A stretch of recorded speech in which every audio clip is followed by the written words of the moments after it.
Hey, welcome back, welcome back. What's happening? What's happening? This is going to be a good class. We're going to really dive into one of the most valuable resources, more important than capital, thought. Hey, welcome back. And, okay, I guess, we got fans in this class. They're like, I want to hear that voice one more time. Anyway, I'm not trying to do my KBLX voice. It's just, I probably need to drink some more water because this sure sound raspy. Y'all think I'm coming out like I'm going to be like Will Smith for the old ass album. Anyway, let me stop my jokes. Hey man, how was your Father's Day, man? Oh man, it was amazing. That's hella It was tight the to best hear. Father's Day. Yours too? Yep. God damn it, mine was It too. was the best Father's Day. Both my sons pulled up on me. We ate, we hung out, had some fun. It was dope. Dude, Hey, I'll tell you some funny shit. My youngest son is he makes music. He raps. So he's like, Dad, I booked some studio time, and I just want you to help make a song with me. 2 hours.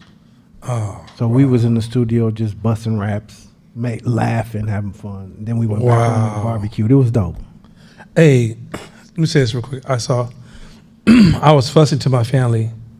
I was like, yo, what's up with this weak ass Father's Day? I promise you, this was like about a month ago. I was like, Mother's Day be all, serious, emotional and shit.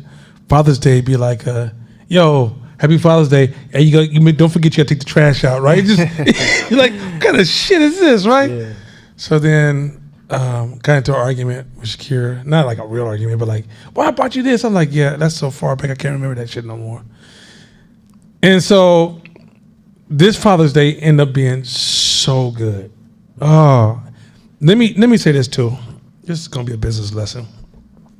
So today I'm gonna try to spark a lot of thought. All right, this is not gonna be one of those classes. I'm gonna try to get you to the point where this class can stay in your mind for the next couple of weeks. I can't begin to tell you, and I'm sure you can agree with this, how important family is. It's so fucking important. Now, some of these we're going to talk about tonight is why many of us missed the cue of the value of family. But I can't begin to tell you how important family is. And I had a conversation with the men in my studio. I told the men in my studio, I said, listen, man, if you can't have a kid, look, let me just be very clear about this. Newsflash, you're not going to live forever. You're really not going to live forever. And in your 20s, you can almost feel like you're going to live forever. And in your 40s or 30s, sometimes you get reminded you're not going to live forever. In your 50s, it's like you get mail every week that reminds you you're not going to live forever. But you have to ask yourself, what is this life for? Is it really just to chase money? Is it really just to be selfishly? Okay, you don't even know what you're missing until you have kids and family. It's one of those things where like there's a level of love, value, responsibility. What is it all for? Giving meaning to life itself, giving yourself greater self-value. You won't ever get it until you go through that process. I know so many people who chase business in my era, and I'm watching it happen in this era and there's eras before mine, where money was everything, career was everything, their happiness was everything, and they missed out on one of the greatest blessings of life itself, which is family. And I told them, I said, yo, don't get family and wear them like a trophy. They're not a trophy. They come with rules, harsh. They're ups and downs. There's good times and bad times, but ultimately it's like working out. You go to the gym. That shit don't never. Some days it feels good, but most 90% of the time you'd be like, oh, this shit gonna hurt, right? But the results is what I love. And families like everything else that's worth having. It comes with friction. It comes with responsibility. You don't get to live the life you live before you have family when you have family. But if you don't surrender to the family process, you won't discover the value of family. I know a lot of people have family, but they still about themselves. So they don't have no family. Right? Of me. And it's so easy to get into this entrepreneurship and think, oh, I'm doing this for my family, when that's not really, when you may miss the opportunity to have your family. So I just want to suggest to folks out there, like kids, family, and here's another thing about family too. Family is not a whole bunch of right. It's just a whole bunch of chaos. What I mean by this is that, like, if you're the head of your family, you're gonna have to be able to hold people's flaws and their strengths in the same space, because family is all that. It's not all good. It's not all bad. It's a little bit of all that. Your favorite kid can break your heart, and your worst kid can make you smile, right? It's just all that. And so, you know, if you're 30 or 35, shit. If you can't, fuck. If you're 40, think about adopting a kid. You know, there's a lot of black kids that can be adopted. But like, I just can't begin to tell you, like, the responsibility that goes along with family is the greatest personal reward you will ever receive. And like, I was sitting there with family, and I was just like, this shit is dope. This shit is amazing. And just watching them, watching them reinforce all the work you put in, like watching them, you see the reflection, where we just stop and pause, you see reflection. And I just want to say, like, yo, don't put money over everything. Like, you're only here for a short period of time. I don't give a fuck, like, think about this, Elon Musk, I don't give a fuck how much money he got. He don't get to get no extra time. Whatever that time is, it's gonna be his time. And when he's gone, he has to ask himself, what was this all for? You're so busy. There's always a balance. You got to figure out what that balance is. And don't get me wrong, men and women, we have to sacrifice our lives sometimes. I remember when my mentor had his kids. I'll never forget. When I was younger, I was in my 20s.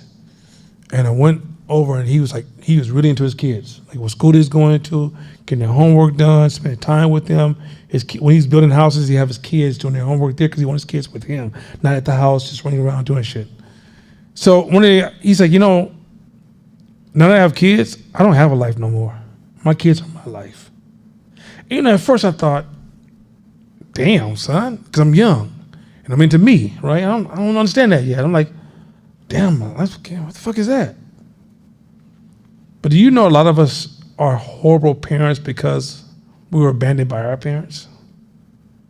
And a lot of times we think our career over everything, but if we just give that time to our kids, you have they don't take all your time away, but a lot of times we don't realize we are unconsciously abandoning our kids, which sets them kids up to be abandoning their kids, and we create this pattern where our kids are being underserved because somewhere down our path there was a degree of and I don't want to get like judging our grandmothers and shit, but our grandfathers and shit, right? But we got to stop abandoning our kids. If you have kids, stop treating them like you have a contract with them, but you don't have to see them. Like, the most valuable thing you can do with them is just sit with them, not buy them shit. Spend time with them. Don't get so motherfucking busy that you lose your kids. Like, plan your schedule for your family. And don't get me wrong, you have days where you can just check out. Ain't nobody saying you can't have those. But if you're checking out all the time, you got a problem with your life. There's something going on where you're probably even trying to be validated by other people. You're trying to be validated by something. But at the end of the day, as a parent, you have a responsibility. Now, those parents who are suffering, and you're a single parent, and the other parent is like absent, this is not a judgmental thing. And there are ways you can improve that space. And I've seen it done. I've seen especially my favorite superhero of all time is black women. I've seen you guys go to college and raise your kids and work a job full time. Be like, how the fuck did you do that, right? There's ways to do it, but just know, when we have kids, I don't need to hear about you all damn day. What about me? Motherfucker, please stop somewhere. Just stop. At some point, our job is to serve others. And it's all about ourselves. So that's going kind of prime where we're going to go into. We're going to get into some of that today. But y'all ready to get started? Yes. Okay. And I'm sure we're going to take a break somewhere, and Kasha's going to give us some feedback today. And we're looking forward to hearing from her. She got her hair looking like Diana Ross today. She's going to give us some big feedback. All right, y'all ready to do this? All right, let's roll to the next slide. I wanted to say, cut out all the bitch assness, but I didn't because I thought, somebody who don't know me might get into this sexist shit. But bitch assness applies to men and women. Let me tell you where I'm going with this, because this is actually business. All these people keep complaining about the way the world's fucked up. I got news for you. The world has never not been fucked up. Your job as a human being is not spend all your fucking time crowding your brain with what's wrong with the world, but picking that time to see where who you are is an opportunity to play a role in making the world better. Do you realize that the person who's over-focused on how things are fucked up can't see the opportunities? Did you just hear what I just said? That's a big, major business statement I just said there. The person who worries about how the world's always fucked up is missing out on all the fucking opportunities. Mm-hmm. The person who's worrying about how their life is fucked up are missing out on opportunities. The person who's worrying about how their relationships are fucked up are missing out on all the opportunities. Learn to look at life from, accept there's gonna always be fucked up shit. There's no, think about this, the opposite suggestion is the world can be fixed. It can't be fixed. It's a billion people breaking shit. Billions of people breaking shit. Just by default. So things are always gonna break and get out of order and be messed up. The world is a victim of entropy, which means that it will naturally just deteriorate. And it's up to the next generation and the next generation to fix the past mistakes. That's just what human shit is. And you're making mistakes as we go. There ain't a perfect motherfucker amongst us. So when I hear all this fucking whining, oh my God, it's wrong. Oh my God, black people. Oh my God, racism. Oh my God, gender. Oh my God, sex. Oh my God, shut the fuck up. Use your brain to see the motherfucking opportunities. Because those people who sit around like that, if you embrace that depressed ass form of thinking, you're gonna act like it's a statement of impotence. Part of having agency and saying when things are broken, it's opportunity for me to fix some things. But for the man or woman who sits around all day long and complains, then they're practicing an act of impotence. They're just as much as part of the problem as the problem itself. So let me suggest to you, enough with the motherfucking whining and the bitch assness, and get to a point where every time you see a problem. Now, let me show you how cold this discipline is. You're running your business. Shit's rough. There's an opportunity there. You're in the market. Shit's rough. There is an opportunity there. The market shifts because it's going to. There is an opportunity there. But guess who won't see it? The master of problem identity. Identify a problem. Did you see the problem? Watch me articulate how well there's a problem. There's a sister in Oakland. I ain't gonna call her name, but if y'all know what the fuck I'm talking about. Every time there's something in politics, she's a master. I really, at this point, let's just, we can't be a community if we have to act like nobody's shit stinks. Close the bathroom door. The reality is that we had a situation where there's a sister, every time she's the queen of announcing all the problems. The problem with that kind of mindset is that it has unintended consequences. Because then when people feel that there's so many problems in the world and they don't see the solutions, they lose hope. Have you ever seen a human animal when it loses hope? It's the most dangerous animal there is. It stops giving a fuck. It stops valuing laws and rules and standards and structure. It stops even valuing their own family. Because you know what? Why? Everything's hopeless. So the way you create a progressive, rich community that's thriving is a community that sees the opportunities even in the worst times. As long as you're alive and and the words can get outside of your brain, from your brain to your mouth, or can be expressed through some kind of way, then there's opportunities that exist for you. And you have to train your brain to see the opportunities. But so many of us are overweighted with this. Like if you go on YouTube right now, everybody's talking about what the problem is. World War III, oh my God. This is, oh my God. This, oh my God, oh my God. Tell me where in human history we haven't been in a space like this, where it's not a problem. We've even had worse times. Way the fuck worse times. COVID, way worse times than COVID. Way worse times than 9/11. Way worse times than Pearl Harbor. Way worse times. But once again, we're human beings. Look for the opportunities. Imagine if in a world where they were creating, the humans were in an act of genocide. The person who saw opportunities may have escaped. They may have figured a way to move around it. The person who felt doomed hid in a corner until the secret police arrived. You got to look for the opportunities. You want to say on that? That's fire. All right, next slide. Ooh. Disease of me. I think that touches well on the earlier topic you talked about when it came to family. A lot of times when we choose to participate in engagement with other people, any type of relational activity, whether that's working with somebody, being in somebody's life, even if you're at a grocery store, if you're on the road, you're on a phone, if you're in any environment where you have to connect with other people, if you have a strong, if you have a heavy disease of me, like it's all about you, what typically happens is over time, you create isolation in your life and you start to repel people. You don't even know why people ain't fucking with you. Because you have a disease and people can see it. It's called the disease of me. And I wanted to triple down on this. There is absolutely no way you could succeed in any independent entrepreneurial venture with this disease. It won't happen. It will not happen.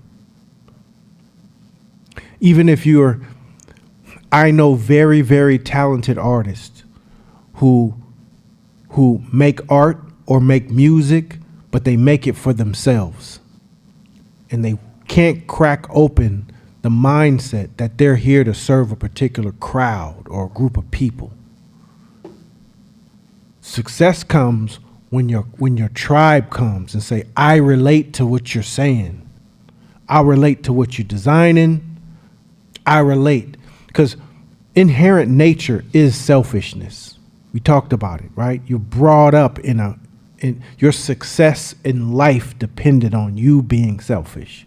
I need to eat. I need to drink. I need to sleep. I need to go to bed. I'm tired. All that came from, I don't care what you got going on, mom or dad or both, but I need to be attended to right now. But that has to transition over a period of time from me to we to service. And service is your primary function once you become an adult. Once you become an adult, now you are here to serve. And you have to figure out, what is it that you're here to serve with? What is it? What is it? That's what true purpose is.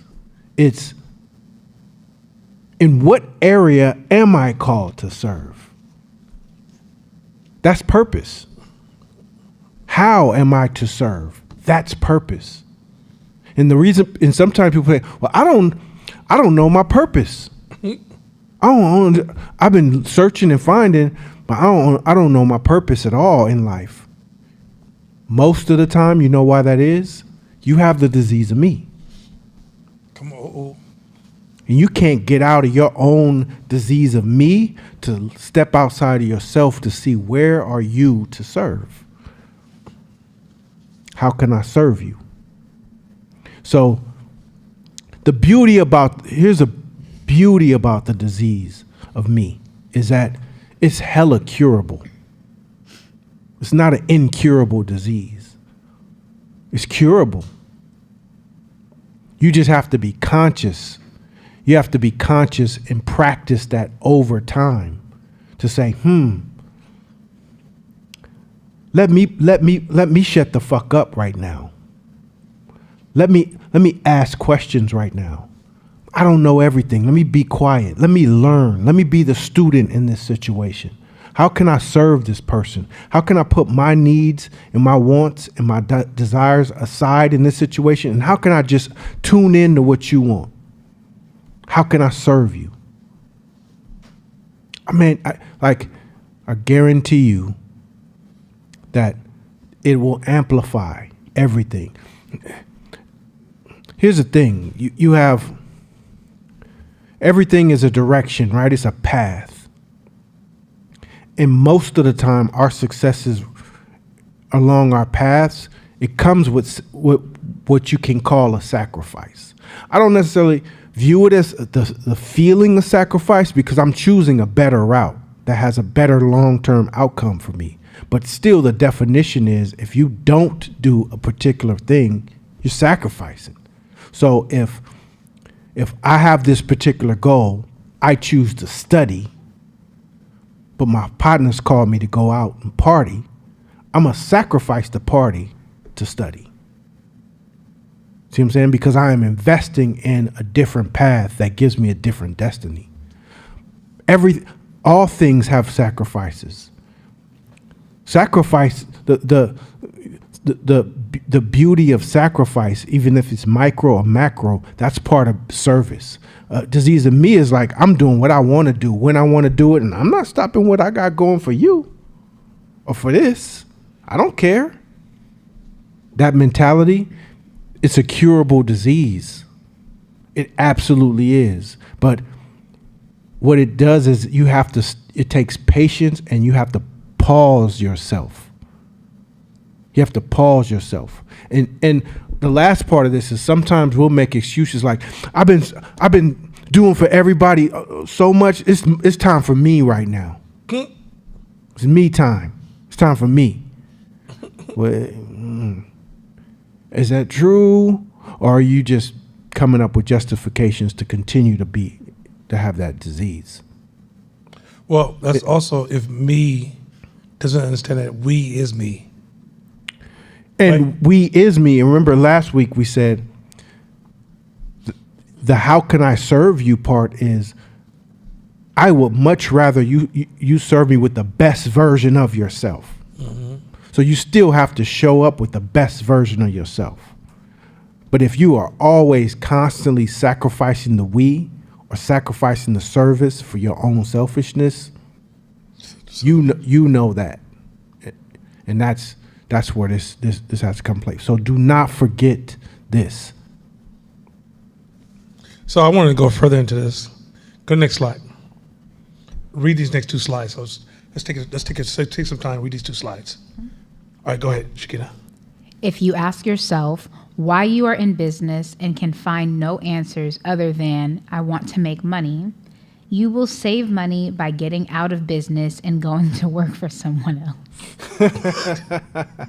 So by the way, before she goes any further, this book was written by Harvey Firestone, who started Firestone Tires.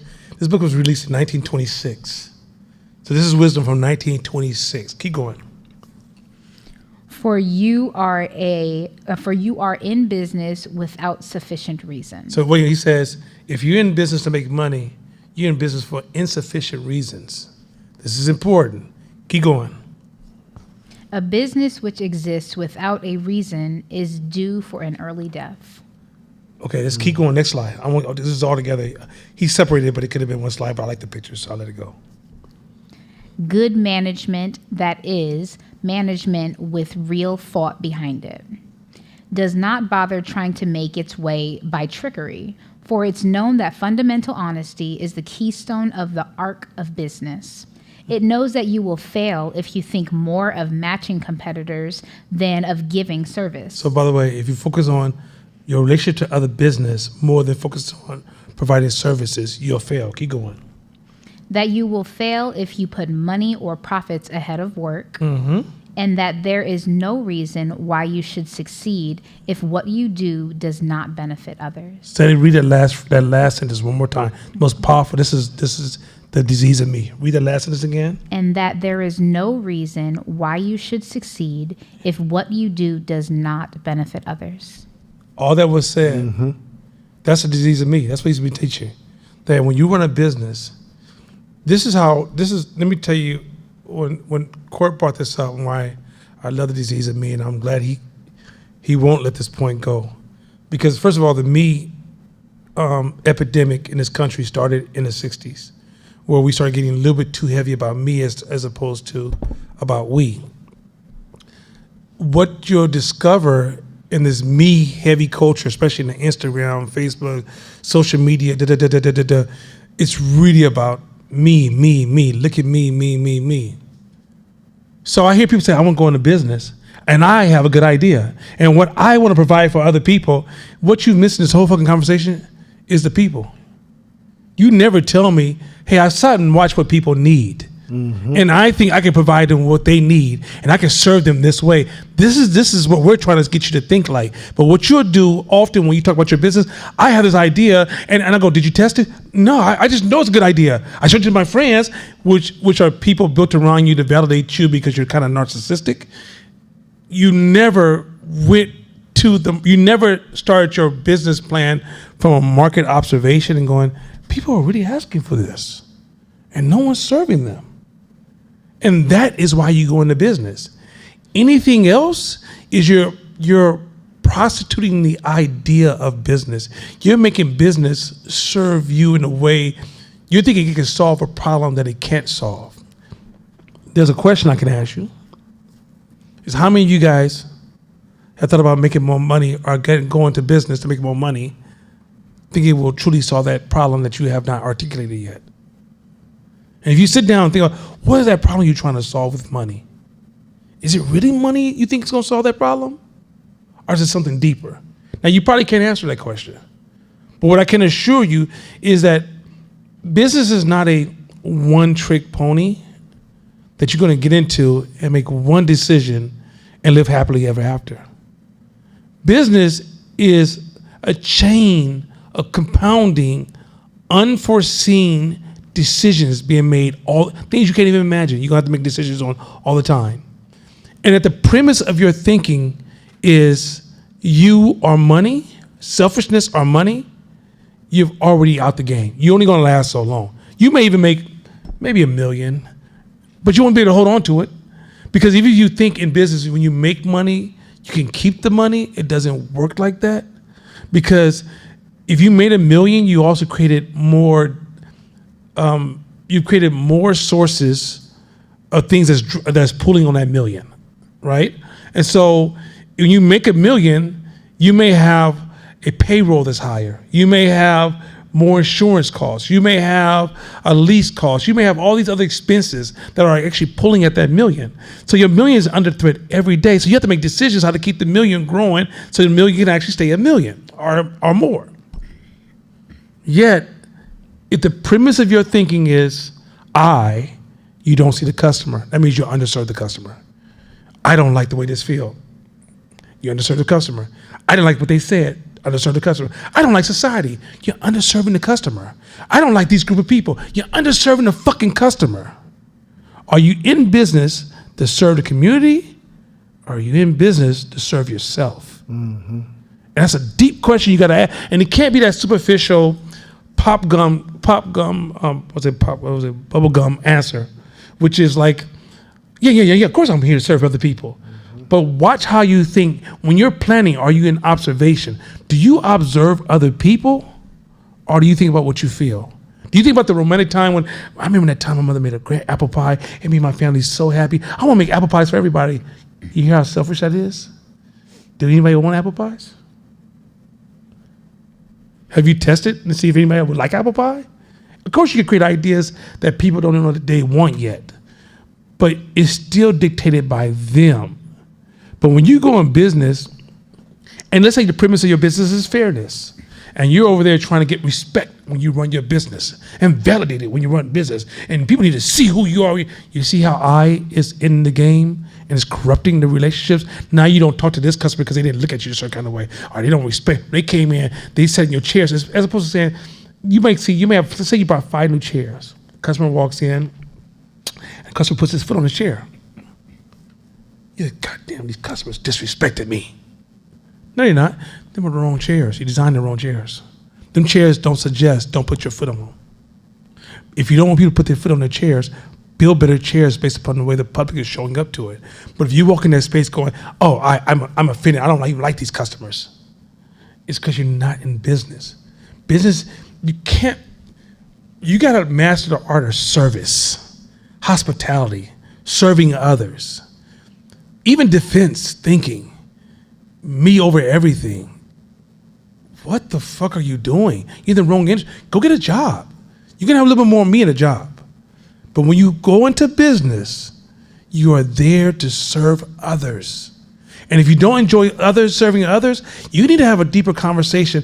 What happened in your past that you feel shrunken? You feel like you're shrunk because you're serving others. That's a good point. You can have the disease of me and do very well in corporate world. You could. It's just not for entrepreneurship. You can go rise the corporate ladder. Some of the fastest rising in the corporate ladder are really good at pointing out problems. People love that. This is wrong, this wrong, this wrong. People love that because politically they'll position you in places where I'm gonna have this person next to me and my friend so that they can point at everybody and not me. So disease of me can work in the corporate world. All you need is a degree to validate your education. And if you're intelligent enough and you have that disease of me, it could work, but not as an entrepreneur. You cannot build a business like that. You cannot. You cannot get employees to work with you and fuck with you. You cannot get customers to be loyal to you because they can sense it. They can feel it. You can't even see it. You're oblivious. Yeah, like you ever been around a person who just stank and they don't know it? They can't smell their own stank. Mm-hmm. Underarms kicking. And they don't even know. And nobody will tell them, but ain't nobody fucking with them either. So they moving around the world oblivious, not understanding why people move out the way when they come by, but nobody's telling them. That's what this is like. It's so easy to create an I world. So I world is somebody who think they escaped the disease of me. But you could be so focused on processes, office design, product upgrades, efficiency, software upgrades, planning, strategy, and fucking forget the customers. I see it all the time. Like customers become almost invisible. You almost treat you almost say, I'm gonna work really, really hard to do a perfect job. And then this is what your brain does. It assumes serendipity. And then the customers just happen to buy your product. You forget that between doing a really hard job, doing a really good job at something, good is not relevant if you don't align it to customer needs. Sometimes you can do a great job and you no longer fit customer needs. Customers even ask for all that shit. Like you see some of these restaurants, these businesses, which are products of surplus market, because right now we're in a surplus market, is we built this organic, fresh raise. The person actually put it in a netted bag and walked it to our office, and they carried bags every day to our office. And so this cupcake that usually should cost $2 to maximum $5 is $10 to $15 or $20. Are you talking to the customer, or are you a victim of disease of me? Your processes, even you being busy, and you're so busy and customer walks in, when you say, I'm so busy, and then you provide bad service, that's disease of me. You have to, okay. How many people in this room, no cameras on them, just us in this room, how many people in this room not a fan of Donald Trump? Okay, all right. How many of those people that raised their hand actually put yourself in his shoes and said, if I was in his shoes, what decisions would I actually agree with? That's disease of me. Disease of me is you had in a situation where I don't like them. No, put yourself in their shoes. This is when you're in the practice of servitude, you'll realize, okay, I don't agree, but I see where you're coming from. And then it allows your brain to find a happy medium where there's win-win opportunities for both parties. But if you're constantly going, they, them, I, them, they get on my nerves, that's a disease of me.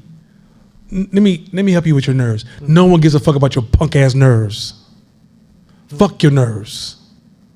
Your nerves will have you broke as fuck. At some point, you have to exist amongst other human beings. You don't get to choose your customers. You don't get to say, okay, all right, I want 6 people with this profile that I would absolutely love, that could be my best friend, to come to my business.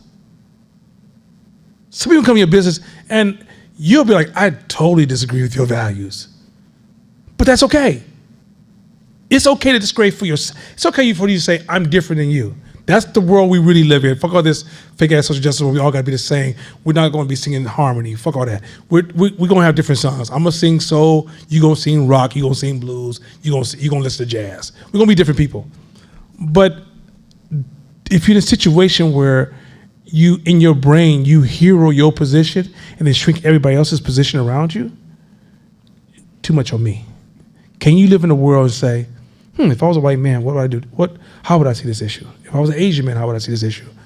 And I mean, not just saying, just paint them with different skin color, but they all think with a same black mind state that you have. But do you know their background? Do you know their culture? Do you even have conversations with people who have different values? Disease of me makes you too motherfucking important.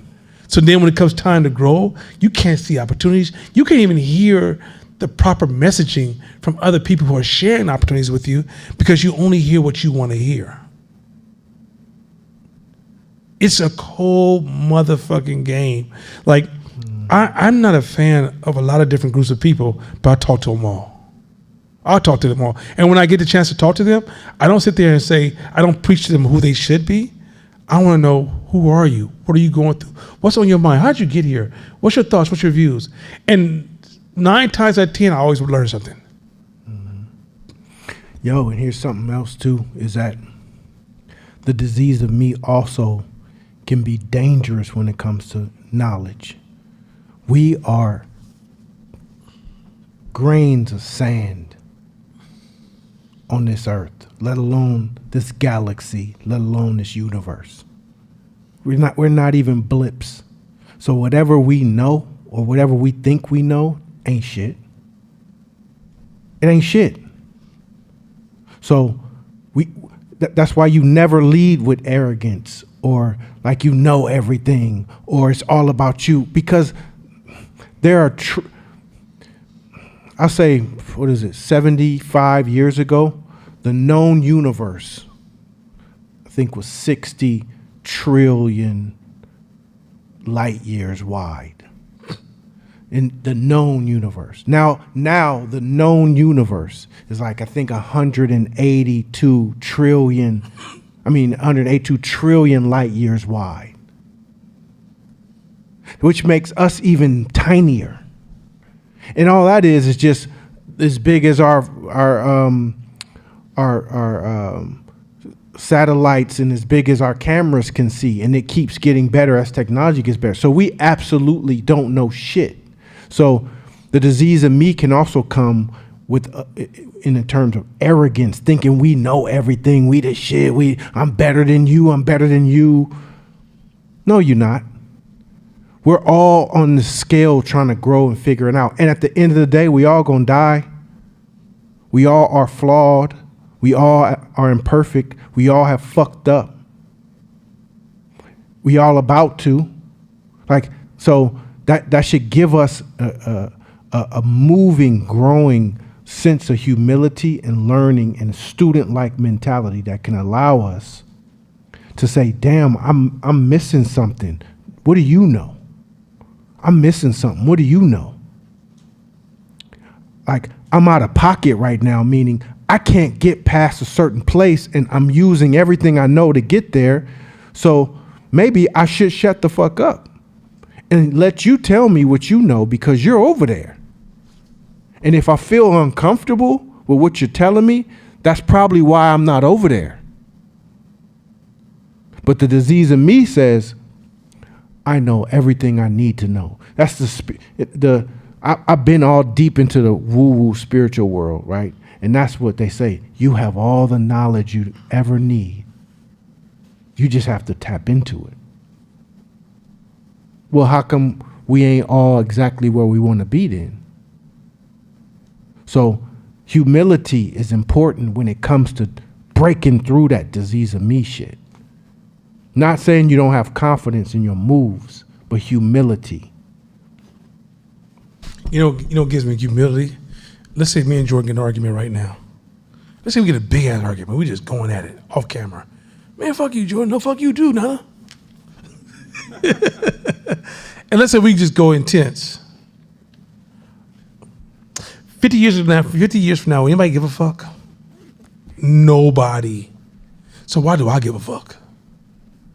Shakita tell you my famous words now is I'm out. I mean, if it's get to a point where I realize if I argue with you, there's no benefit to me. Why are you starting revving the argument? See, no, what bothers me? And as you make your point, and you look at me like you wait for my next response, I'm like, I'm out, and just walk away. Why would I even? I don't have the energy to engage in noise-based arguments. Life is so short and so precious. I don't want to spend 30 minutes with you talking about nothing. You about that billionaire who died by swallowing a bee on accident? So what? Swallowing what? A billionaire just died 2 days ago by swallowing a bee on accident. No. Yeah, a bee. A bee. He was at a tennis match or something like that, and he swallowed a bee 2 days ago. A billionaire, and he died on the spot. God damn. That shows you how life don't give a fuck. Go ahead, Kasha. And by the way, anybody want to participate, ask any questions, this is what the weekend, the last week of the class is supposed to have any kind of conversations we want to have. Go ahead. So, admittedly, I'm struggling a little bit with what we've discussed so far, because I feel like there's a nuance. Like I feel like we're broad brushing, and that we're losing nuance and we're losing boundary. I feel like if we're talking about business, yes, much of what you are saying, yes. But I feel like the examples that you're using to buttress these things you're saying, like, it's a disconnect. Okay, go for it. So when you made the reference about, okay, how many people support this person? Well, how many people have asked, what is this person's POV? I don't care what the molester's point of view is. I care about what you're doing. I don't want to know what your point of view is. Same thing. Or like what you said in the beginning, and, love you down, no disrespect, but you have not been a single parent and certainly not a single mother. And so I don't know if you understand the long-term effects of being in survival mode for extended years and periods of time that could render you in what you're calling the disease of me, when it's not black girl magic and it's not super women, black women. It's not had to do that shit all day, every day. So I just don't want us to broad brush and lose the nuance of that in what we're saying. If we're applying it to business, yes. But if we're using those human examples to sit on top of business examples, I think maybe we should just look at that a little differently. So the problem with your concepts, they're all full of limiting beliefs. Because what you did not explore are the possibilities. So you said broad brushing. There is not a religious or principle or philosophical person that doesn't say serve over everything. I do care why a molester would do what they do. You know why? Because if I want to stop molestation, I need to know where it's coming from. Otherwise, all I'm going to do is start with my assumptions and spend billions of dollars on badass strategy. Right? Like homelessness, drug addiction, all those things that you see in society that's out of control. If you don't learn where they're coming from, doesn't mean I have to sympathize. Doesn't mean I have to agree with you. Most people are victims of victims of victims of victims. And I can't stop the chain of victimization, or can I understand the patterns of where it exists in society if I'm so greater than now that I don't need to hear anything from anybody that doesn't agree with me. So part of solving problems at a higher level is I need to know everything that's happening around me that I need to learn about. So if I disagree with you, you still have a reason. Every human being has a reason. You're a combination. I don't give a fuck if you're Hitler. You're a combination of things that happen. The only way I can stop Hitler from ever showing up again, I need to know what brought that into existence. And so when it's happening over here, I'm like, oh shit, this person's on the way to being Hitler. Because have you ever seen a child say, I don't want to be like my mother, but then they become just like their mother because they didn't see the patterns of how they were acting today, even though it seemed very, very different. It was already symbols of their parent. So your first distortion was, you didn't ask me a question. You start with a limiting belief. Number two, single parents. I don't think you understand how fucking broke I grew up. See, you should ask me questions first. You didn't know how broke I came up with, right? Number two, when I set the bar higher, in my circle is a whole bunch of single mothers. And guess why I created that circle? Because single mothers can have external support that they don't have from that man who fucking, I know how bad a lot of black men have left black women behind. But I also seen black women come up with systems and structures and all kinds of solutions because they said, I still got to solve this problem. So by me saying the problem needs to be solved, I didn't say how you, now where I would have overstepped my boundaries saying what y'all need to do as women, that's way overstepping my boundaries, right? What I said is that, no, we still have to look at this as an issue and it needs to be solved. But I didn't give you details that need to be solved because why? I think black women, who I call my superheroes in my explanation, saying that if anybody can solve it, they can solve it. Because black men have black men fail you? Fuck yeah, I grew up, I don't even know the father who raised me, the father who I know, the father who I identify with, who's with me since I opened my eyes and said, oh, there's my father, is actually not my blood father. My blood father, I don't know what the fuck happened to that dude. Never met him, never going to meet him. I was raised by a mother who was a male-female for me. She held me to male standards and was the most feminine woman I've ever seen in my life. So I grew up in a single-parent household. And I felt the pains and struggles that my mother went through. But I also saw how women back then organized differently. What I noticed is two different things happening. In this current society, go back to that first slide, that first fucking slide. Enough motherfucking whining. The whining is stopping us from seeing the opportunities from being a single mother. Whining is stopping us from seeing the opportunities from all these different challenges. So when I raise these challenges up to the table, I'm not going to package the thinking, which is what this class is called thought. I'm not going to package the thought. But what I'm going to do is spark thought in this class, right? So you can easily say, hey, ladies, how should we discuss, how will we handle this? And what we forget is, like, for example, I want to tell you one of the things that I see, the mothers who I know who are single, and any woman in here, and including you, challenge me on this one. A lot of women who are single are also completely single, meaning friends, isolation, The women who are understanding the importance of networking already got childcare built in. My sister Corinne pick my child up. I go pick up that child from her. I got her child on this. There's a reinforcement. So let's say they even have a married woman whose husband may play a fatherly role to maybe 4 or 5 of the kids. So for example, my daughter has me. She has Court. She has Mashama. She has one of the teachers at the school. All these men who play fatherly roles. It's not just me. So we open up the definition that a father and a mother is not just a single entity. It's building an infrastructure and community around them as opposed to me sitting in the house talking about, as a single mother, this is so fucked up. Now let's go back to scarcity. I'm very fucking aware of scarcity because I ain't had money for fucking long. What I realized with a scarcity is that we put too much leverage on the value of money. A lot of times our leverage is around relationships. What a lot of times we get caught up is we get so fucking evil, mad, and pissed off at the world. We don't realize, no, if we leverage smart relationships, and it takes time to choose wise relationships. Family is not just what you're born to. Family is also what you create. If you ask, my daughter thought she had 20, 30 fucking uncles. She's like, how many uncles do I have? Well, realistically, none, right? But to her, she thinks she got about her grandmother. She called Grammy. She has two grandmothers. Her blood grandmother, which is Shakira's mother, and my best friend, business partner, Mashama, mother, is her other grandmother. Meaning, I built that world for her. Everybody in my life, my other daughter, Gabby, right? Is she my blood? No. Ask her, do I treat Gabby like my daughter? Yeah. And I move like that, right? Meaning that we can build these things. But impotence says, oh, I'm a victim. Agency says, no, I can find a solution. That's where I'm going with this. Can I get some? Yeah. Also, the disease of me, you know what the disease of me says in this situation is, I could do this all by myself. I got this. I don't need no man. I don't. So then what typically happens is it creates isolation, not only for you, but for your children, anybody around you. It's one thing to know the standard and know that there are broken pieces to the standard in your dynamic, and try to offset that with tribe versus with having the disease of me and thinking that you can be the everything and the end all be all. And then if you normalize struggle, if you normalize independence, if you normalize survival, then even when you get out of survival mode, you'll be behaving like that.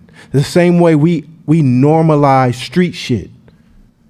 We'll listen to a rapper who make $50 million a year rapping about the streets and struggle and survival mode.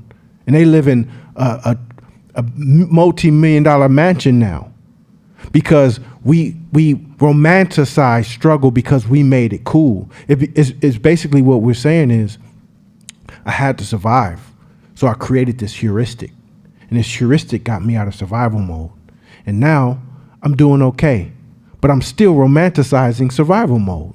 And what we're saying is, nah, don't do that shit. Know that was survival mode and you missing hella pieces. So say my mom says, I just tried to whip Courtney. He's 17 and he looked at me like, Mom, stop. So now I got to go call some men to come over to talk to him because it's not working no more, right? The disease of me says, I'm going to go figure it out. I'm going to go get a knife. And you know what I'm saying? Like, I'm going to do, because it's me versus I got to call on a tribe for this. I got to call on some people from the tribe for that to offset where I'm weak. I got to call on my tribe. In survival mode, a lot of times, you ain't got no tribe. You pushed everybody away. And the heuristic of survival mode, even when you got out, you're still moving with that same energy. You can be a millionaire in survival mode. You can be a multi-millionaire in survival mode still, moving with the same habits of, I don't need nobody, I'm going to do it myself, I don't need nobody. What we're saying is survival mode is necessary at times, but you got to know that you're missing pieces. And it's so important to have people next to you and that you can call on. Oh my God, it's so necessary because your IQ going to drop in survival mode.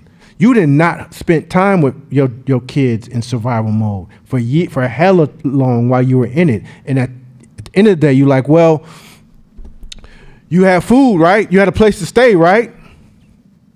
You still alive, right? And you're like, yeah. Well, then you good. Actually, it's not true.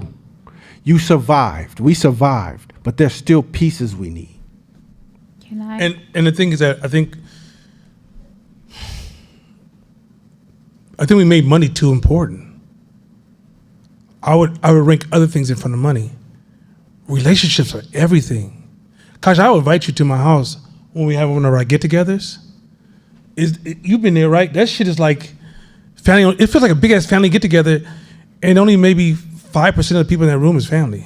But if you come there, you're like, oh, look at this rich-ass. Our Kwanzaa probably was the most emotional, richest Kwanzaa.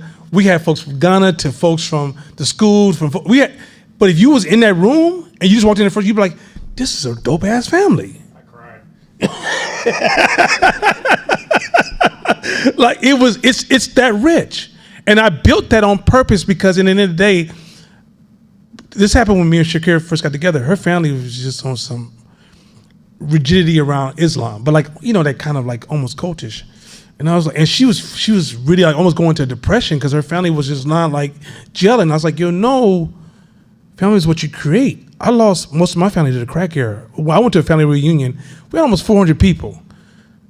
The next family reunion, which was like 10 years into the crack era, it was like 20 people, right? So I had to build family. So when I sit there and go, I don't really focus on limitations. To me, that's impotence.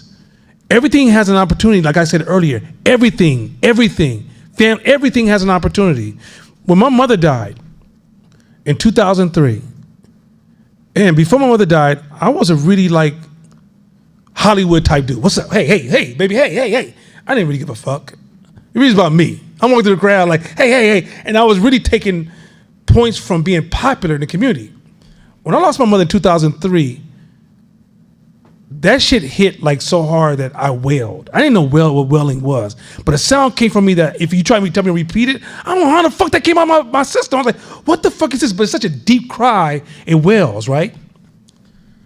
But after my mother died, every life and every hand I touched mattered to me.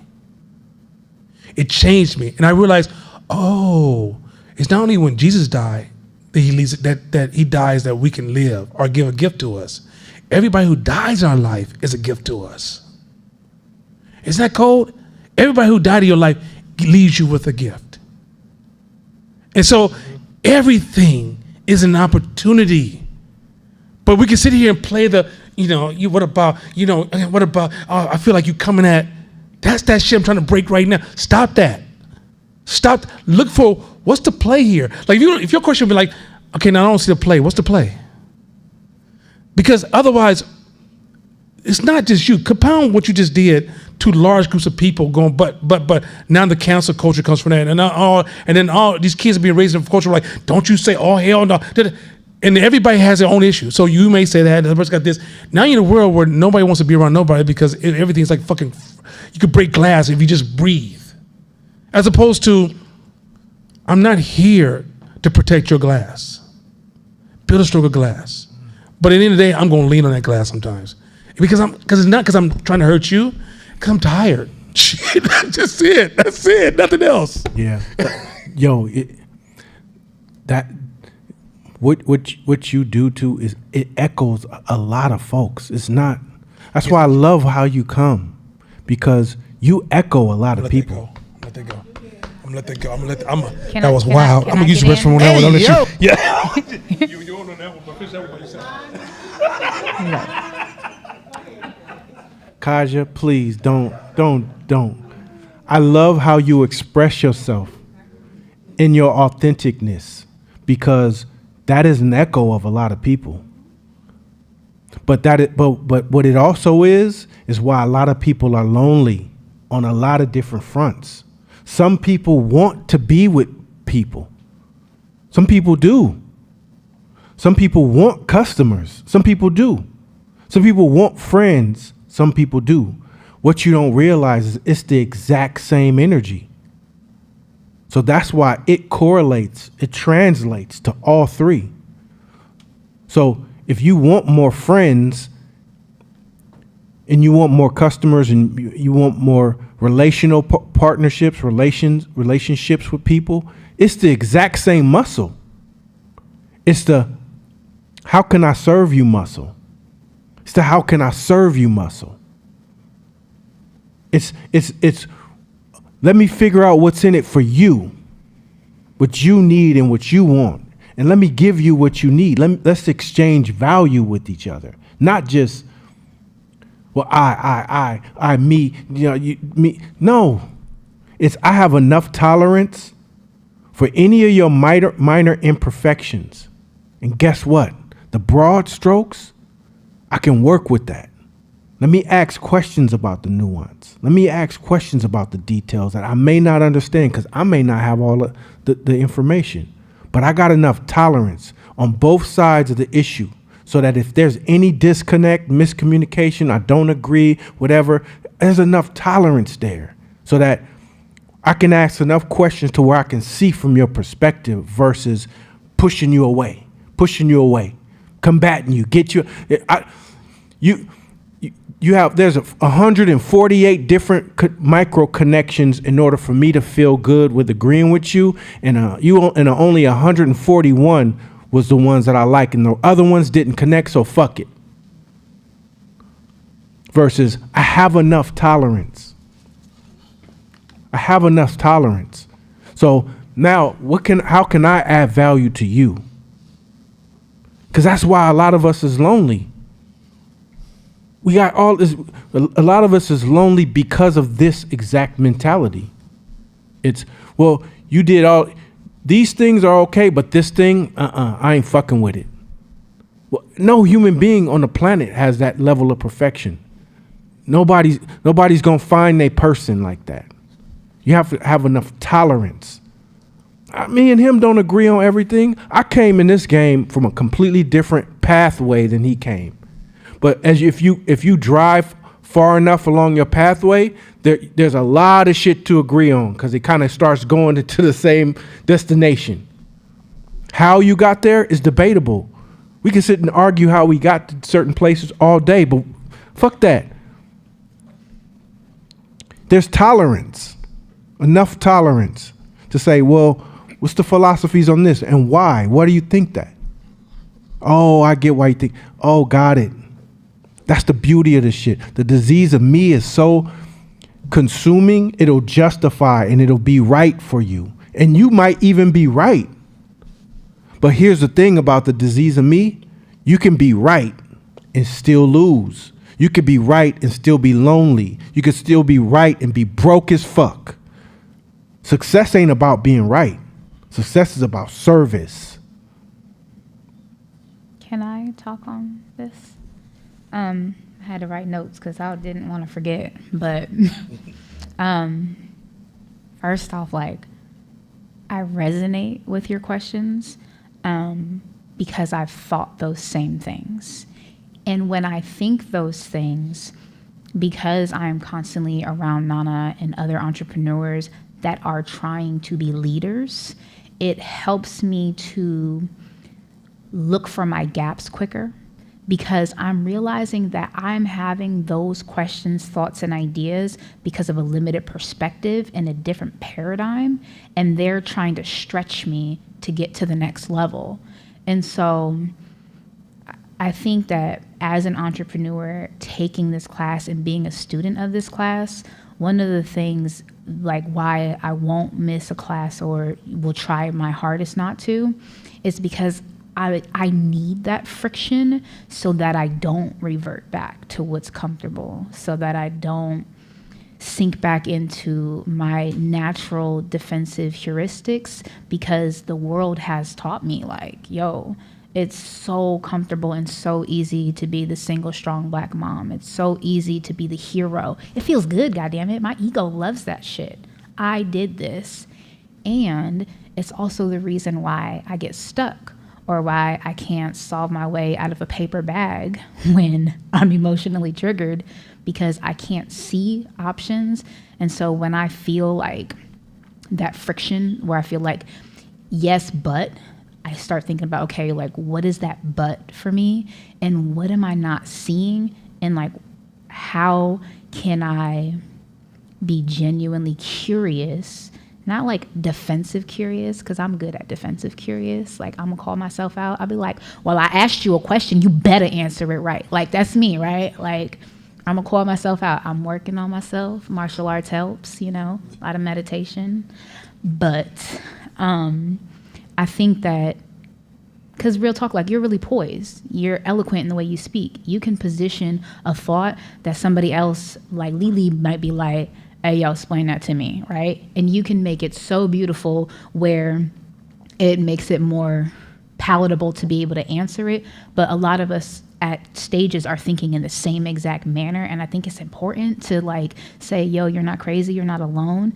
And as you keep going on the journey, you're going to get more and more sync to thinking in the opposite way, because we're leaders. And as leaders, we have to make the transition, or we have to stay the same, and then we don't get to be leaders.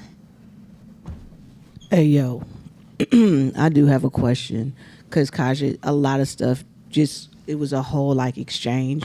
And I want to know, like, based on that response, how do you resonate with that? And how does it has it come full circle? Because I want to be an observer in the space and see how that That's tight. how that goes back and forth and see how you really feel. Did it answer? Did it provide some more clarity? Did it open it up? Are there more things that we could tap into? I really would love to use this class to like double down on something and get it all the way to the end and see how that full circle moment looks, so it could be displayed for all of us. So I'm That's curious. dope, Fern. Yeah, it is. Thank you for doing that. A lot of what they said did resonate with me, and what you explained about single mothers and at a different time, and you have to build your own tribe and community. That definitely resonates with me because of the kind of person I am. That's exactly what I did when it was my turn. But I'm watching my daughter have a different experience. She's of a different generation. We have very different personalities. And when you were saying that initially, I felt like it doesn't hold space for the people having this experience that I'm watching somebody have, where I'm saying to her, a lot of the things that you just said, right? How about this? Is build community, or have you joined a mother's group, or this? And I can see her investing in Strong Black Mother. I'm doing it by myself, because I can hear a lot of that verbiage as I try to invite her to look at it differently. Or I wish she would even stop verbalizing certain things, certain ways, but I don't want to take out the validity of the experience she's having. So yes, to your question, Fern, a lot of what they said did resonate because it was my own personal experience of this is where you are, and you have options of what you can do. But my question is in not making sure we leave, I hate that phrase, holding space, but making sure we hold space for people who, for whatever reason, But can't get there. do you understand that this is not a class for holding space? This class is to train leaders. If I was talking to the general public, I would have a different message. I probably wouldn't even talk about this in general public, right? When I'm talking to leaders and those leaders who join us online and those leaders or entrepreneurs or whatever, you don't get to be part of the popular beliefs. You don't get to be general public. You don't get to share. You're not equal with the general public. You carry more responsibilities. It's like saying a military man and a civilian hold the same responsibility at war. The military man knows that death is part of the responsibility. A civilian may say, why do I need to die? I don't, it's a whole different level of responsibility. So I'm not speaking towards everybody. I can honestly tell you, you're an entrepreneur, you should almost say pop culture is not part of you. It's just not. Because pop culture ideas are anti-entrepreneurship. They're the language of the, it's a much of the, it's the, I don't want to get into it, but it's a weaker part of our culture. It's not the leadership of our culture. If your government thinks like pop culture, your government is fucked. Because there's so many hard decisions that don't make sense to popular culture that you have to understand because of how the world really works. There's all these unintended things and these invisible things that pop culture just doesn't have to think about. It has no place. And so when I'm speaking in this class, I'm speaking to leaders. So if a leader's faced with any problem, how do you lead yourself out of it? Yes. Not, oh my God, something happened to you, you're young. I don't want to try to trigger some certain thought. But I'm also not sensitive to them fucking thoughts, because that's the voice of the impotence has become too fucking loud. Like, everybody should be valued whether they win or lose. I'm not going to hire you. I'll see you. I'll say hi to you. I won't kick you off the street. And if you improve, what we don't tell people no more is go home and practice, and I might hire you tomorrow. But instead, I need to hire everybody just because fuck everybody. I'm in competition, people. And because I'm in competition, I don't get to play the we are the world role. I get to play we are the best world. And so it's just a different conversation that's very uncomfortable to the general public, especially the social justice, which become so much sensitive that if I use the word "and" too many times, they find a problem with the fucking thing, right? But in this class, that's why you have the dog versus the wolves. Dog class is down the hall And that teacher is so nice. Oh my God, it's so nice. Have a rainbow outfit on right now and got flowers in their hair. And they love everybody. Everybody gets a hug. Everybody gets a hug, right? In this class, we don't give a fuck. We're wolves. If you're weak, we'll tell you fucking weak. Go practice. We didn't judge you and say you're destined to be weak the rest of your whole life.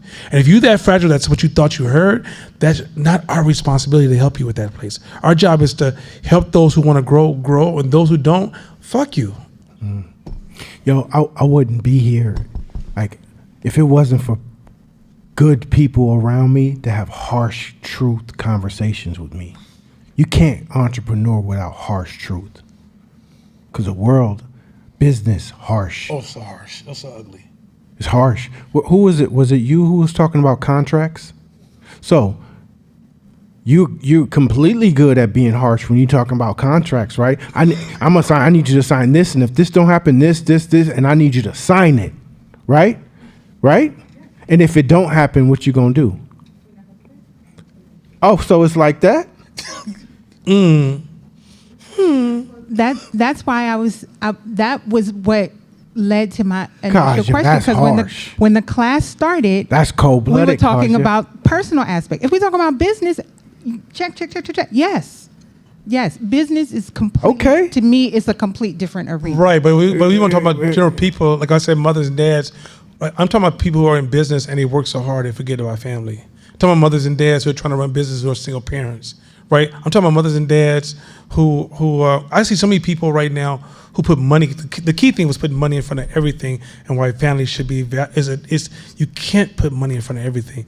Family matters, relationships matter, and even in business, as we get further and further into this business, you'll realize it's a much more valuable asset, your relationships, than your actual cash. Cash will come and go, but their relationships and thought being the highest, that is something that is like one of the most important currency in this game.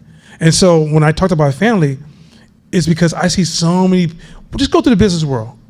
Some of them, like I watch people talk to me like, "Yo, we can get together this Saturday, Sunday, and then Monday." Hey man, I got a motherfucking kid, man. What the fuck you talking to? I got a family. I want to see them. I'm not about to spend hell 5 weekends in a row doing shit. That makes no fucking. I don't get those weekends back.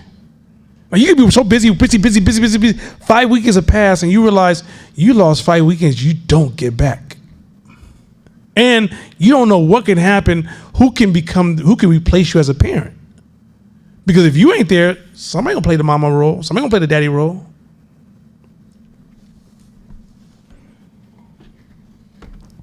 I had a question on purpose. Well, a few questions. First one was, do you feel like purpose should be like directly aligned with your business? And then second, I feel like my purpose has changed a lot, like over the past few years as I'm unlearning stuff and relearning stuff.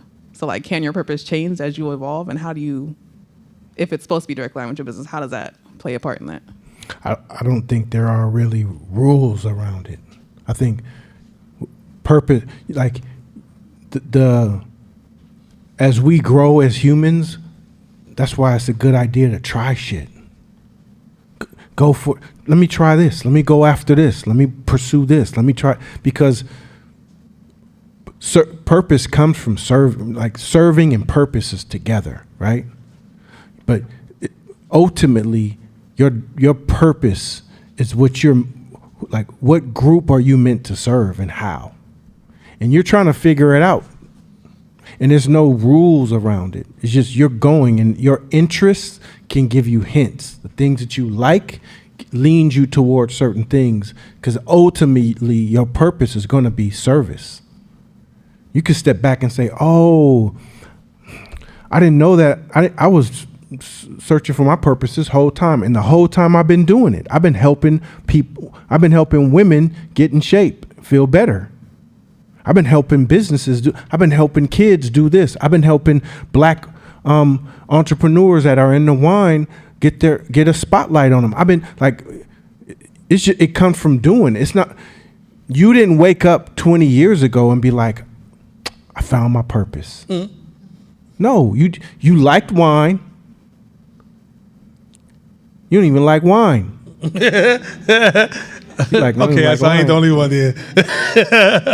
She like bringing people together, and it just it organically evolved into it. And now, you're like it hits different. And you know what? You may evolve into something completely different, because there are rappers who now make movies. You know what I'm saying? There are singers who now write best-selling books. So the purpose can evolve over time. It's just a matter of being in the pocket and looking and not being afraid and not playing the perfection game and not playing the right and wrong game. Well, I would argue, and correct me if I'm wrong, I would argue that sometimes what blocks the ability to see purpose is the disease of me, because I think when we think of disease of me, we think about it as an aggressive disease where you could just feel it, where like a narcissist or somebody who suffers from grandiosity.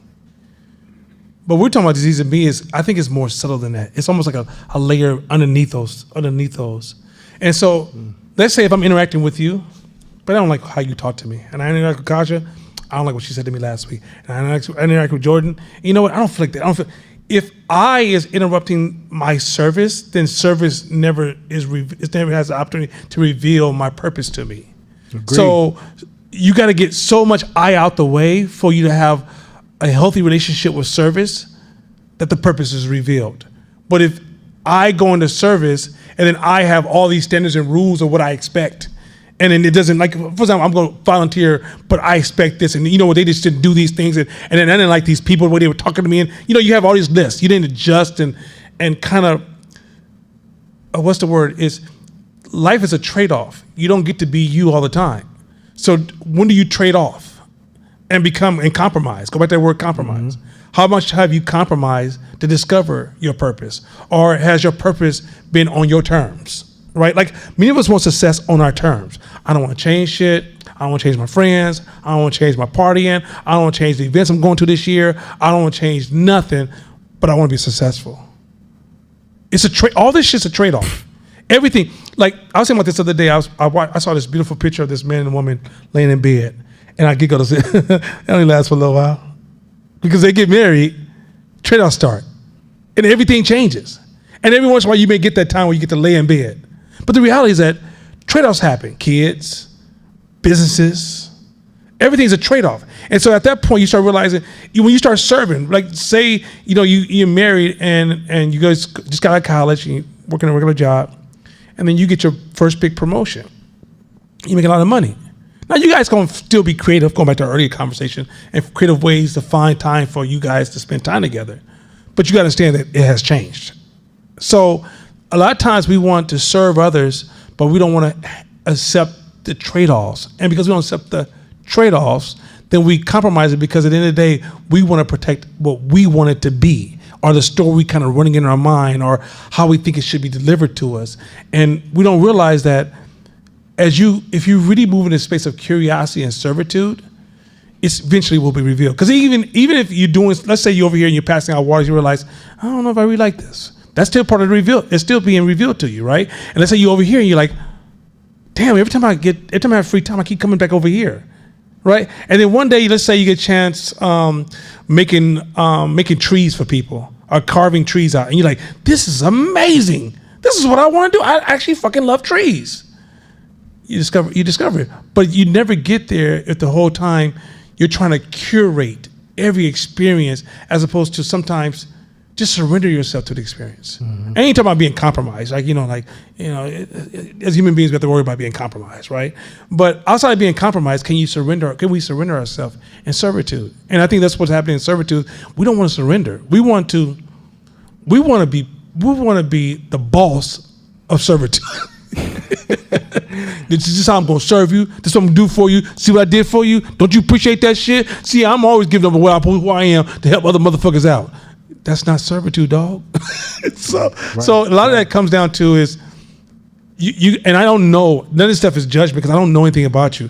I'm saying, I'm just trying to give you things to kind of like go through this self-filtering and looking like, do I have these filters in place? And should I remove these filters that's interrupting the process? Because you have a beautiful spirit, so I can't assume anything bad.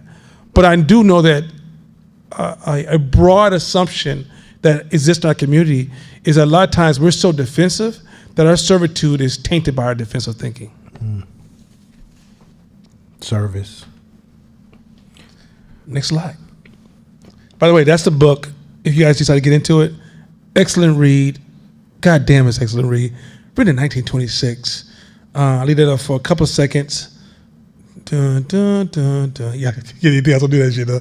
Dun, dun, dun, dun, dun, dun, dun, dun, dun, dun, dun, dun, dun. All right, next slide. Ooh. Okay, Oh, man. The concept of the ego. Ooh. We talked a lot about the book, The Ego is Enemy, right? So, but let's talk about the concept of the ego within itself. Why is it here? Why do you have it? What's its purpose? To protect you. Survival. Anybody have any ideas, thoughts? Why? Why is the ego? Why do you have it? I feel like it's like self-preservation. It's like protection and survival. Protection, survival. Anybody else? No, nobody else knows. God just set y'all up.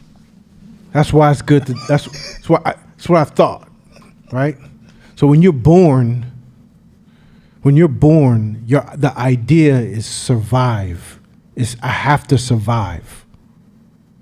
So your ego is your survivalist inside. It's your protector inside, and it's in observation mode at all times. So wherever you're born in the world, it's gathering data to say, we're going to do that again. We're not going to do that again. That hurt. That didn't hurt. We need more of that, less of that. So it's always thinking more of that, less of that, based on if you survived. More of that, less of that. We're going to do that again. We're not going to do that anymore. If you survived. So its only trigger is if you survived. Bless you. So if you play Russian roulette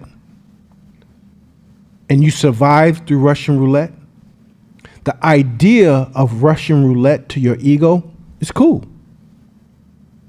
That's why a person can smoke a cigarette full of carcinogens.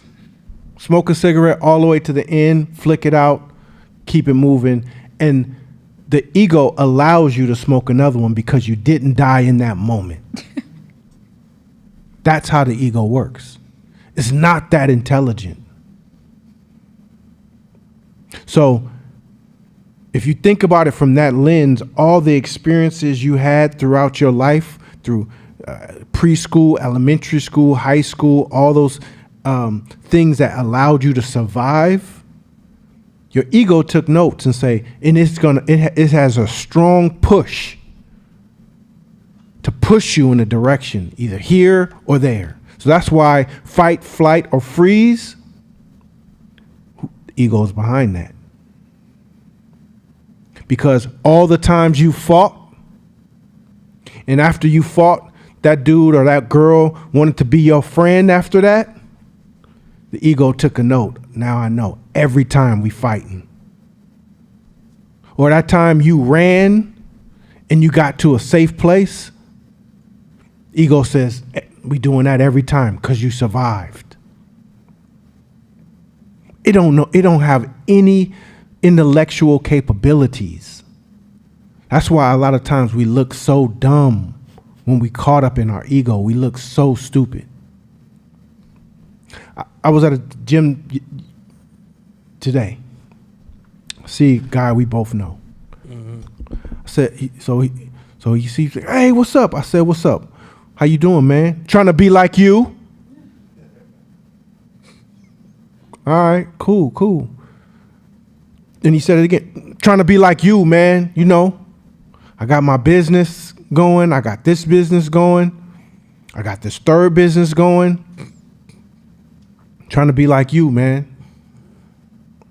I said, man, nah, you should really try to be like you. Run your own race, cuz. Like, let's talk about your race.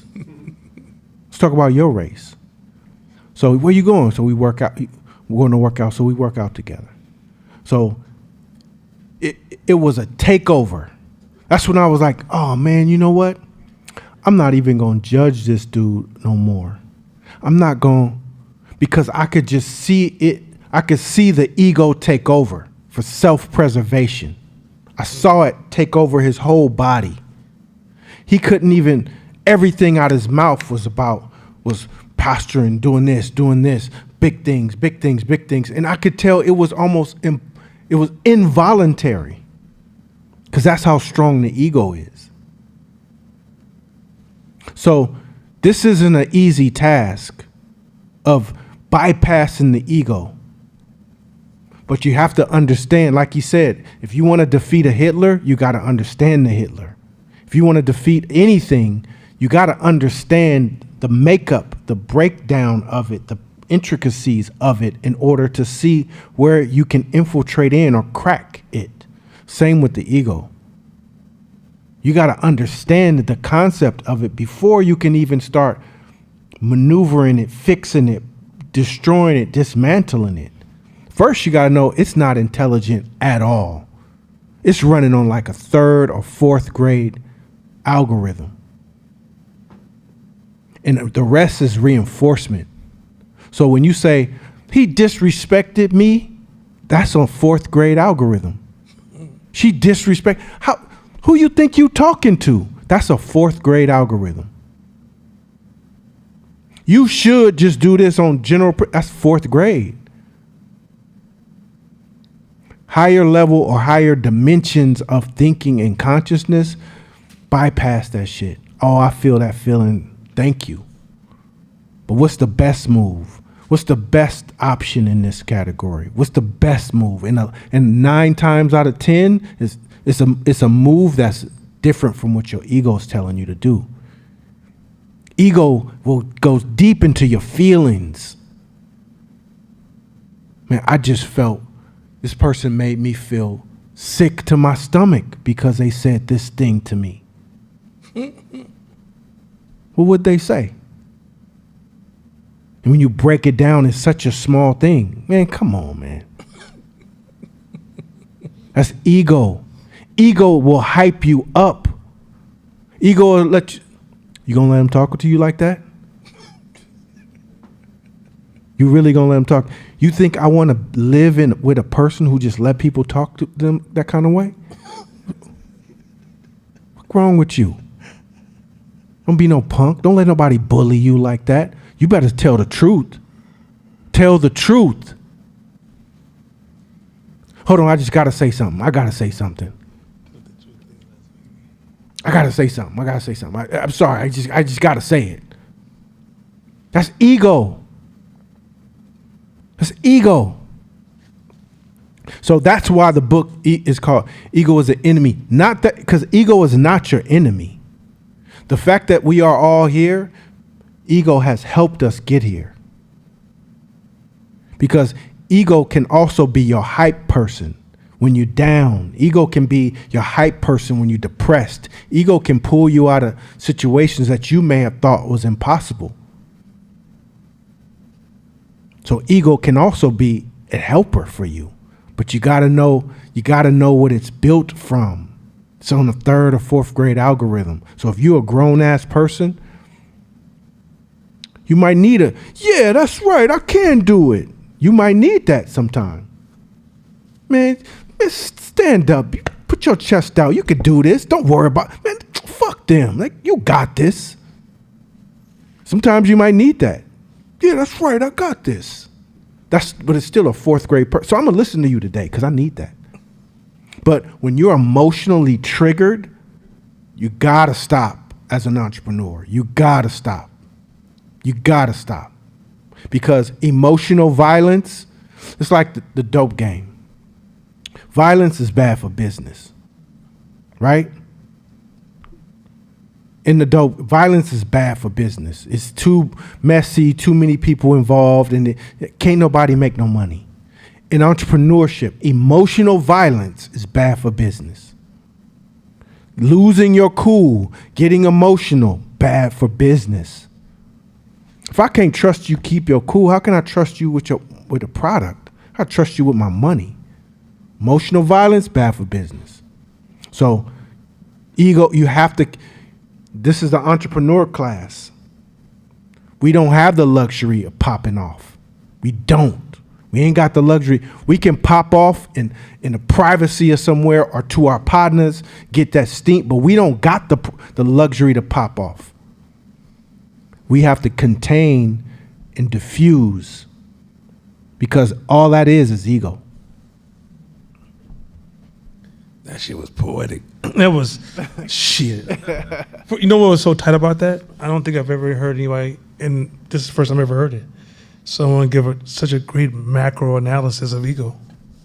That was fire. Thank you, bro. You ain't got any shit else to say? Go ahead. Look here. I'm sitting here enjoying it. I ain't got shit to say. Yeah, no, that was dope. You did say something that made me think a little harder, and I tend to go back to like when you think about how we're programmed. It's like how computers are programmed when it's teaching like machine learning or this self-taught thing. It's if then else, right? Mm-hmm. So if this works, you good, and you go to the next step. If that works, then you go to the next step. If it doesn't work, then what else is the option? And what you said was, don't let your feelings choose what's best. And what made me triggered there is how you don't always know what's best. So can I answer that question in about 2 more slides? Oh, okay. Yeah, that's coming up. Okay. That's part of why this session is called Thought. Okay, cool. That's excellent, by the way. Excellent. Fern's on fire. Everybody needs to move over. Let Fern get up here. Fern on fire tonight. Fern, thank you. I need you to bring more of this energy. More. This is tight. He got one too. Go ahead. Yeah, good to see everybody. I have 2 separate questions. I'll do one at a time. But so is the ego and the disease of me similar in? Absolutely. The ego is the Out of balance. So the disease of me is the carrier. It's the actual virus, right? The ego is the host. So then the ego gets sick because the carrier of the disease of me corrupts the ego. And now you have an ego that lashes out. It has no discipline, no self-control.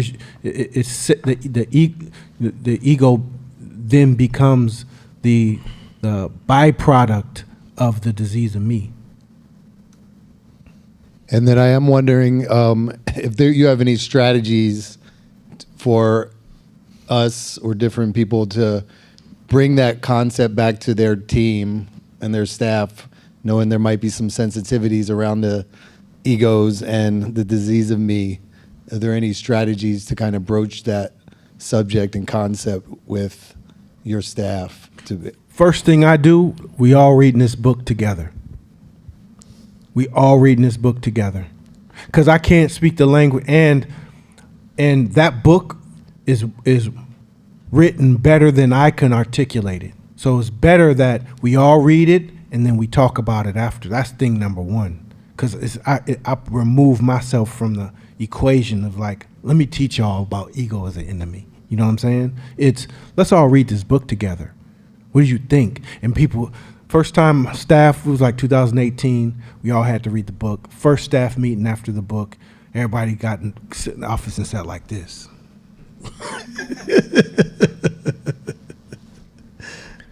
I don't even know what's life no more. Like, yeah, motherfucker, that's right. Now let's build each other back up. But at least we all got to a foundation of what ego is, and so that's the thing number one.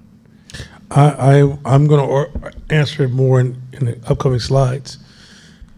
I will say this: it's a slow process. Culture shifts slowly; it doesn't shift fast, and so you have to start on something. It's the weakness often is the loss of attention. So a lot of times people have attention on a problem, and then they lose attention. They go to the next problem, and what happens? That problem gets buried, but it's still there. And as a matter of fact, it starts to surface in even more mutated ways, right? But a lot of times, like for example, I will identify core challenges my team has, and I will also turn a lot of those problems into questions.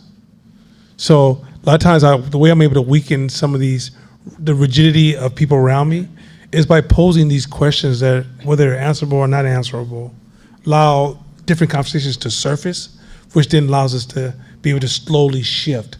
But you have to see it as a slow shift. You can't see it as a fast fix. Human beings, the thing with everybody in this room is that you're protected. Your ideas, your beliefs, your systems are protected. And if I think I'm going to change them, it doesn't require just you changing your ideas. It's a lot of artifacts that go along with those ideas. And so whatever ideas you hold on to, those artifacts become like your blanket or your teddy bear at night, or like for a kid, right? Where they depend on it, they have a relationship with that artifact. And so sometimes to change that belief, it's telling them to release that artifact.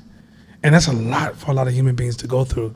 But what happens is, like, for example, you can tell somebody, hey, that if you can slowly shift people's relationship to shift their beliefs slowly, they can develop their own dislike for the artifact. They can shift to a new artifact. They can, whatever that is, right? But you got to understand that it comes with, there's a cost to change. And so change has, those who want to drive change has to be patient for the process to reveal itself or unravel. Dope. Next slide. I've been wanting to talk about this one. This is so in that Bill Belichick podcast, he mentioned something. He says discipline is extremely important. It's very, very important. He says, matter of fact, it's important because you have to pay attention to who's willing to put the cart back. A person asked me the other day, so my car, I told you guys a tree fell on my hood of my car. So it went to the shop and there was no frame damage. But when they went to reassemble the vehicle, sole teeth was off. The line was slightly off. And I have a designer's eye. So I was like, guy's like, here's your car. It's like, no, this shit ain't ready. Well, I said, that line's off, that line off. And see here, that line's off. He's like, oh shit, it is. So I'm gonna have the guy fix it. So he goes back, he tunes the car. All right, what does it look like now? Still off. Isn't it better? I'm not paying for better. I'm paying to get it back to. I said, this car is a $120,000 car. I want that shit to look like a $120,000 car. Let's put it back. He goes, okay, fine. So another month passes. They order new parts. Couldn't find out it was bad brackets. So he replaced the brackets. And also there was a chip on the paint when they gave me a new hood. The new hood already had a chip on the paint. That's a flaw. Fix that shit. And it's a flaw when I raised the hood, I saw the chip. Not on top of the hood. I raised the hood. Saw a chip. So then they repair that. I'm like, yo, my mirror don't tilt the way it's supposed to tilt when I back up. So somebody asked me, said, no, this is a lease, right? I said, yeah. Why are you doing this for a lease?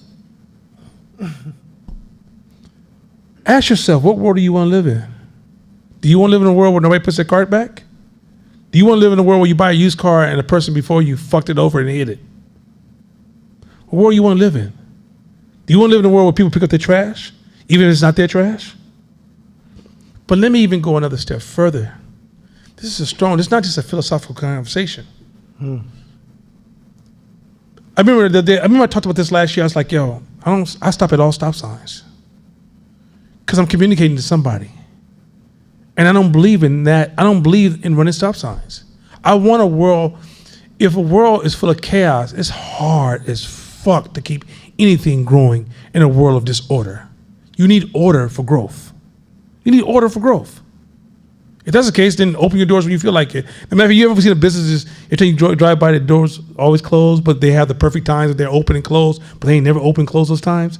You just literally tell your brain, fuck them. Forget about them. They don't exist. Because they don't have the order for you to build order to build a relationship with it, right? But here's the bigger problem. So I was listening to Reed Hastings. I listened to Reed Hastings. I listened to somebody else I was listening to. It was Reed Hastings, and it was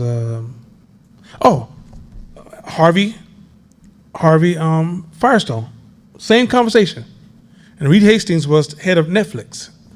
And he's asking Reed Hastings about hiring people. And he says, well, you know what a lot of top execs do when we want to hire our top people? He said, what? We'll go to lunch with them, or we'll meet them at an airport. And we'll see how they just move and how they handle things. And if they handle things in a fucked up way, it's over with. As Harvey Firestone said, when I want to hire an important person in my business, I just have them come to my house and we'll talk about a little bit of nothing. Just want to talk to them. See what kind of person they are. How they respond to different things. If you're the kind of person that don't put the cart back, it will reveal itself. And you don't realize that your next business referral, you don't get to pick who it is.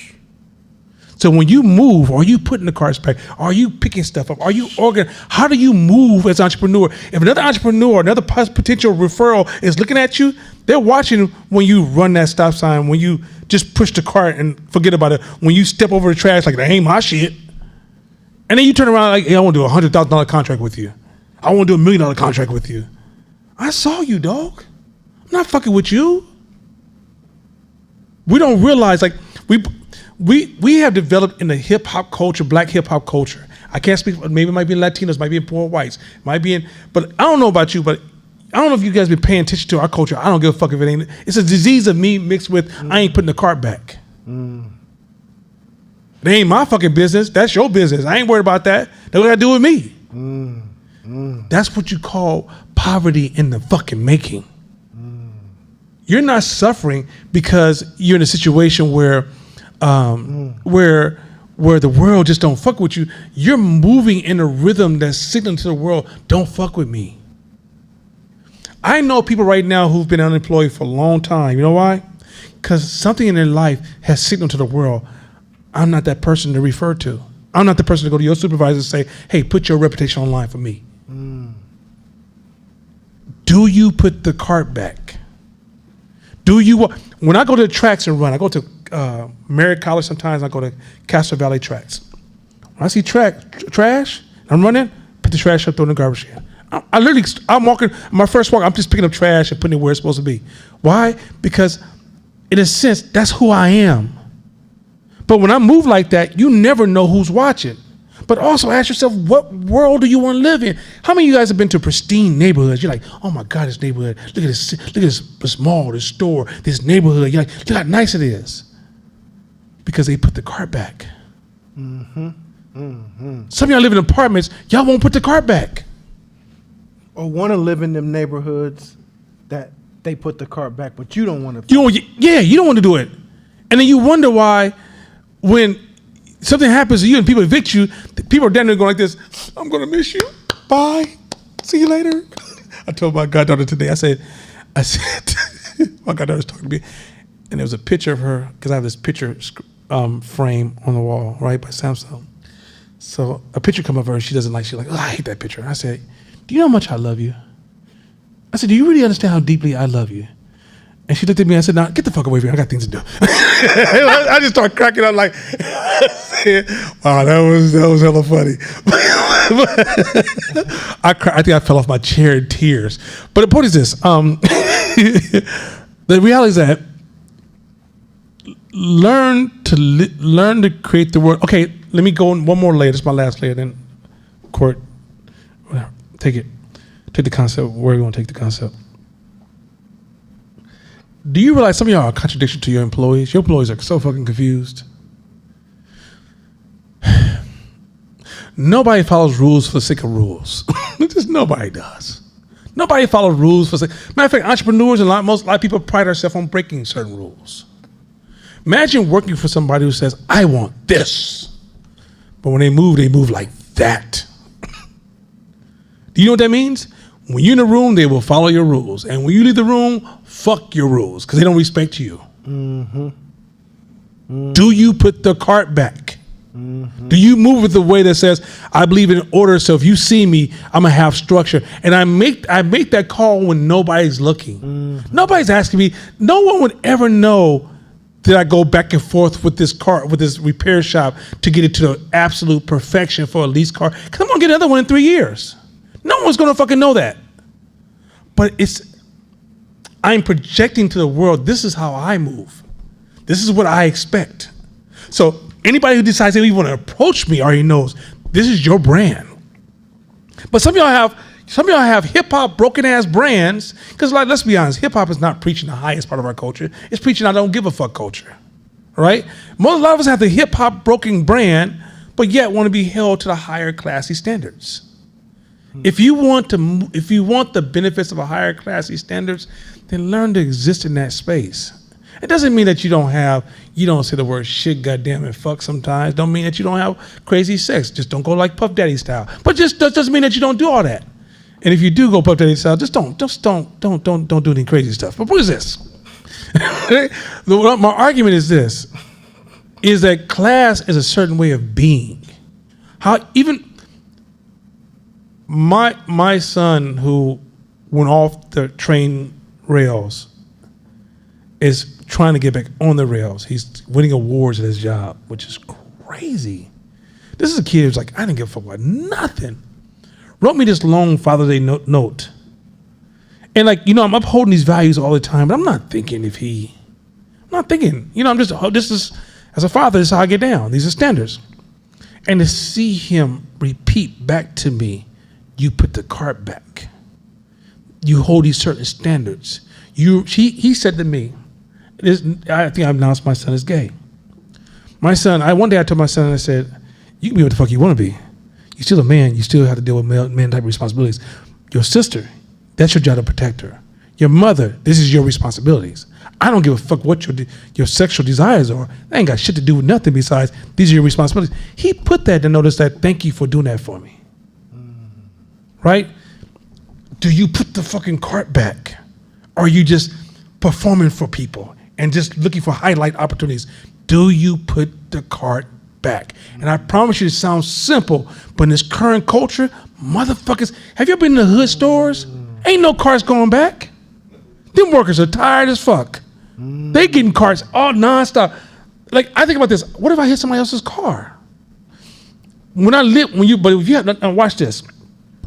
A person tell me who's articulating the argument of me might say, well, I am, what's the word they use? Not anal, but OCD or whatever. And they made it about them. I always, because I'm OCD or I'm anal about this or I'm a perfectionist, right? None of that shit is the argument. Mine's is coming from a we space. I serve the culture. I want my culture to be better. And my role I play to my culture is showing up a certain kind of way. When I walk out my house, it is important in the service of my culture, I show up like this for the young men who are looking at me, for the young women who are looking at me. Like when I talk to the women, the young girls in our group, I show up a certain way to say, I want to be an exemplar for you so you know how to choose your next man. I don't go around them like, yeah, man, these bitches out here. I'm sorry, I didn't know y'all was in the room, kids. No. I can even think that sometimes. But I'd be damned if I say if it's a woman within miles of my family, because why? I'm trying to sit. Even like I jam my son up on how he treats his sister because I'm like, yo, that's priming her for the standard she will set for men. Like, how do you show it when nobody's looking? Are you putting the fucking cart back? So real. I love it. I just add this 2 cents, and that's, it's easy if you have that mentality already when your bandwidth isn't taxed. It's easy to do. when you're moving through life and everything's going good, it's easy to put shit back because that's your routine. But when some shit pops off, or when you're under duress or stress or pain, can you still maintain that rhythm? It's like, you ever see that one black reporter, and he's like, today in the weather, and the bug flew in his mouth, like, motherfucker, fuck, shit, bitch, motherfucker. You see that? You ever see that video? It's, can you maintain it when there's pain? Can you maintain it when shit ain't working out? Can you maintain it when you're low emotionally? It's hard, right?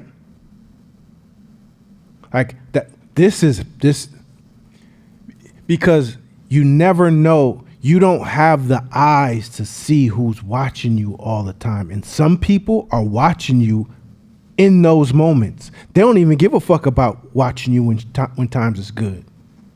I ain't paying attention to that. I'm waiting till something happens, and then I'm gonna watch your ass.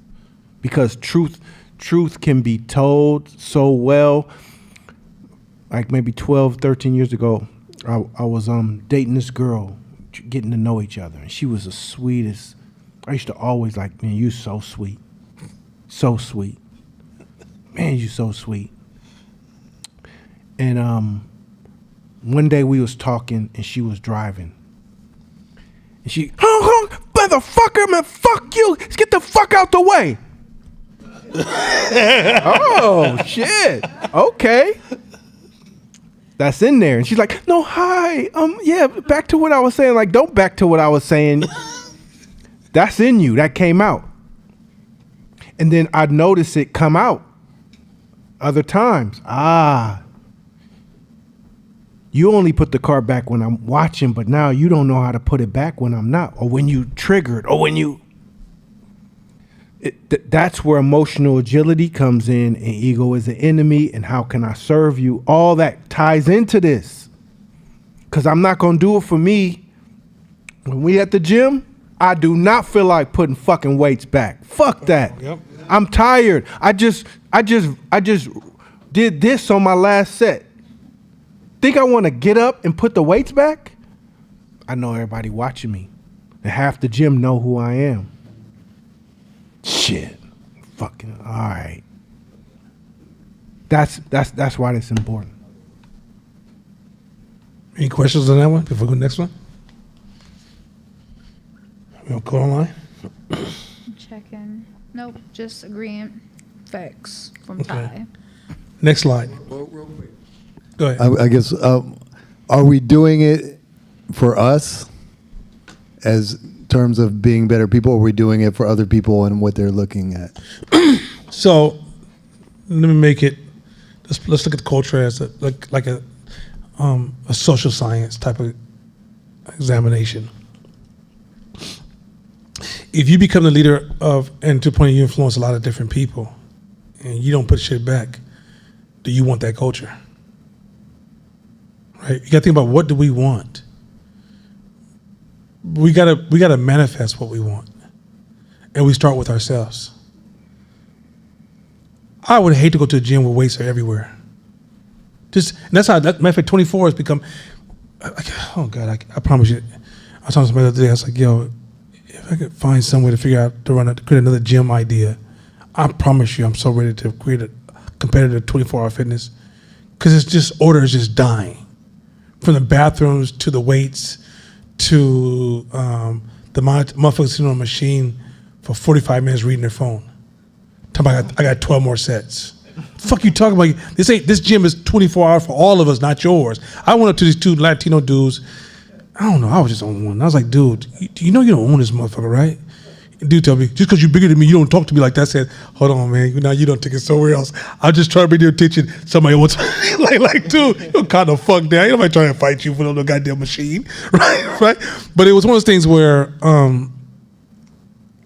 I want a different world. I don't think we understand that when you go to these different cities where they really like these cities you admire. You go to certain areas of Water Creek, or go to certain places in down south, and you're like, damn, this neighborhood, damn. You can even, this place in San Diego, What was that island? There's an island in San Diego that you drive over to, right? Went to that restaurant. Yeah, we went to a restaurant out there, and they had this nice food. Everywhere you walk, comfortable. You can walk with your kid on your hand. It's clean everywhere. Service is great. Houses, neighborhoods, everything is pristine. You think that's just cheap? That's an expense. Those are burdens. But we don't want to be burdened. So part of that is that as you rise, because we never, if we're trying to grow something, we never know where we're going to land. Do we want to be an example of disorder or an example of possibilities and structure? Right? And so even in my office, Tennille, will I let that shit exist in my office at all? Zero. If you come to my office, if the toilet doesn't flush right, and when I be like, Tennille, call somebody and tell them to flush right. I want to display to people where we're going with this. Realistically, I don't even need an office. If you want to be 100% honest, I can get away without an office. I can really pull that shit off, rent a little conference room, put my address somebody, but I get relocated over here, Zoom call my ass off. But my office is also a communicator to the community. Yo, I know y'all think this is how we supposed to run the business. This is where we can go with this shit. And we can go further than this shit. Let somebody stand on my shoulders. Let the next generation make me feel like I'm Sanford and Son. Right? And so what you know is like, are we ever surprised when you go to a black community and all the businesses look like they Sanford and Son descendants? Nobody goes, this don't make no sense. Be like, yeah, that's what we kind of expect. Why do we expect that? Right? Like right now, get in your car and drive to Pleasanton, right? And go to Pleasanton. You're like, this damn Pleasanton. Look at that park. Oh my God, all the grass is green. Look at them. God damn, all the fucking swings work. Oh my God, look at that. There's some brand new slides. That shit is fucking organic or some shit. I don't know what's going on with the slide, right? As soon as you come around that Castro Valley to Oakland, trash, graffiti. What world you want to live in? It's kind of to the point that it's become a social contagion where everybody don't give a fuck. Have you guys drove up through Skyline? Those of you who don't live in Oakland, Skyline used to be one of our pristine neighborhoods, right? Mm-hmm. You seen how much dumping and trash that's happening on Skyline? I mean, it's out of control. It's crazy. Like, what world do you want to live in? I don't want a world when I'm down the street, I see trash. That somebody you hired to dump your trash and then goes to the top of Skyline and dumps the trash. They keep $30, $40. Fucking for real? Like, fuck all that. Oh, people are hungry and you gotta feel sorry for these motherfuckers. No, fuck all that. I've been poor as poor. Poor with no credit and a raggedy ass vehicle that I was praying every time I wouldn't put more than $20 in my fucking truck because I was like, it may not make it to the next time. Like literally, when my mother-in-law ran my taxi, she said, what's all these 20s? I said, because I don't know if this shit gonna make it, so I just be $20 at a time, because this raggedy motherfucker could go out at any moment. So I've been at the low. But guess what? I found ways to move a certain kind of way. The human creativity. Do you think the black community's always been, like, I was born in 67, people. I grew up in the poor 70s and 80s. And we had nice neighborhoods and poor as fuck. It's an attitude that we developed of I don't give a fuck. And that attitude has led to a point that we don't never put the cart back no more. And when you go to a store in the hood, you know it's with the shit already. It's with the shit. Because everybody don't give a fuck. And so now it's even to a point, I had a family member had a knee injury and they sent me to CVS. And they said, okay, go CVS to pick up the medication. I said, fuck it, I'll pick it up for you, I got you. I said, which CVS? They said, the one at Eastmont Mall. I said, what the fuck you thinking? I said, why would you send me to motherfucking East? I cussed for about 15, 20 minutes. You know why I cussed for 15, 20 minutes? Because shit can pop off so fucking easy. I don't want to deal, like, you ain't gonna bitch me up now. You're not gonna completely bitch me up, right? So you can't even be like, yo, punk ass, give me your money. I'd be like, oh, okay. Like, I'm not that dude. So why would you put me in an environment where I gotta fucking be tested again? I don't go to Eastmont Mall for a motherfucking reason. Because it's the land of I don't give a fuck. Let's just call anybody from Oakland, fuck all you social justice motherfuckers. Fuck y'all ain't gonna do shit anyway. Y'all don't even hang out in Eastmont Mall with your corporate ass offices and bitch ass ways.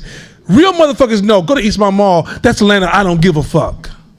Now, there's a sister out there, I think CJ, she's trying to bring life back to that motherfucker. I love her, praise the God, and respect to her, shout out to her, dope ass sister for going into the Vietnam and trying to create a fucking modern day city. But that shit, y'all know, I used to ride my bike from my house. I live in East Oakland, so I don't live in no motherfucking hill. I live in East Oakland. I used to take up from my house, ride to San Leandro, ride out to Pier, ride through Alameda, come through San Leandro, come back home. First of all, every time I got to Alameda, I feel like, what the fuck, right? But anyway, I started riding through Oakland because motherfuckers don't drive like they don't give a. Everybody's into the disease of me and not putting their cart back, and to the point that now I don't even want to walk with a kid down the fucking street because somebody may jump the curb and kill the fucking kid from acting a motherfucking fool. Where if I'm in Walnut Creek, I'm like, let's just walk the next 6 blocks because nobody's driving like that. So what world do you want to live in? Are you willing to put the fucking car back? Are you willing to stop at the stop sign? Are you willing to pick up the trash? Like, what are you willing to do? Or are you willing to just be about you and this house is this place, like you shit where you eat? Even back in the days when gangsters was doing gangster shit, you don't shit where you eat. Now motherfuckers shit where they eat. And then talk about the world's unjust. Okay, can we get back to a point where we can at least have a voice where people fucking respect what the fuck we talking about? You can't say the world's fucked up, but then you shit where you eat. Right. Just put the fucking cars back first. Sorry, East Mall. You shit fucked up, man. And I'm still not going that motherfucker. And I grew up, I used to go to East Mall when I was 16, 17 and get at them. I used to hang out there and practice getting at women all day long. Okay, when school was over, that's where I was at. And I mean, I worked hard. I was highly efficient. I was working on promotions all the time, right? And I remember going to movies at Eastmont Mall. I remember going to Woolworths, JCPenney's, Mervyn's, Mr. Z's, all these places I used to go to Eastmont Mall. Man, look here. When I drive by Eastmont Mall, I'm often looking and keeping my foot on the accelerator. Shit. Okay. I even told my family, real quick, side note, I told my wife, don't you ever take my child down to East 14. I don't give a fuck who what the fuck you gotta go see. Because East 14 is the worst driving area in the Bay Area. No, don't go get sideswiped. It's not about how well you do or don't drive. The Dragons, love them motherfuckers. I love I love them for I'm not a part of Dragon, but I just love what the East Bay Dragons represent, right? And I got a Harley, and they had a party, and I was like, nah, I'm not going. I'm not going to East 14th. I'm too old to be dying over stupid shit. Let me die because of some healthy thing called cancer. But not because I just happen to be the worst shit. And I think it's because I'm a crack child. Meaning I grew up in the crack era, and I got here because I knew how to avoid certain shit. So all the parties I got shut up, I just happened not to be there. Because I kind of was like, that motherfucker going, don't go there. Like when little Daryl was going to a party, I never went. If Little Daryl would slap a motherfucker in a minute, and he could disappear your ass back in the days. So if I heard Little Daryl was going to a party, I'd be like, I'm not going. So at this age now, I'm like, it's just some shit I don't need to have in my life. I don't need to prove I got hood in me. Like, if you come in my house, you'll see how much hood I got. But if you don't break into my house, I'm a peaceful man. It's that simple. Anyway, next slide.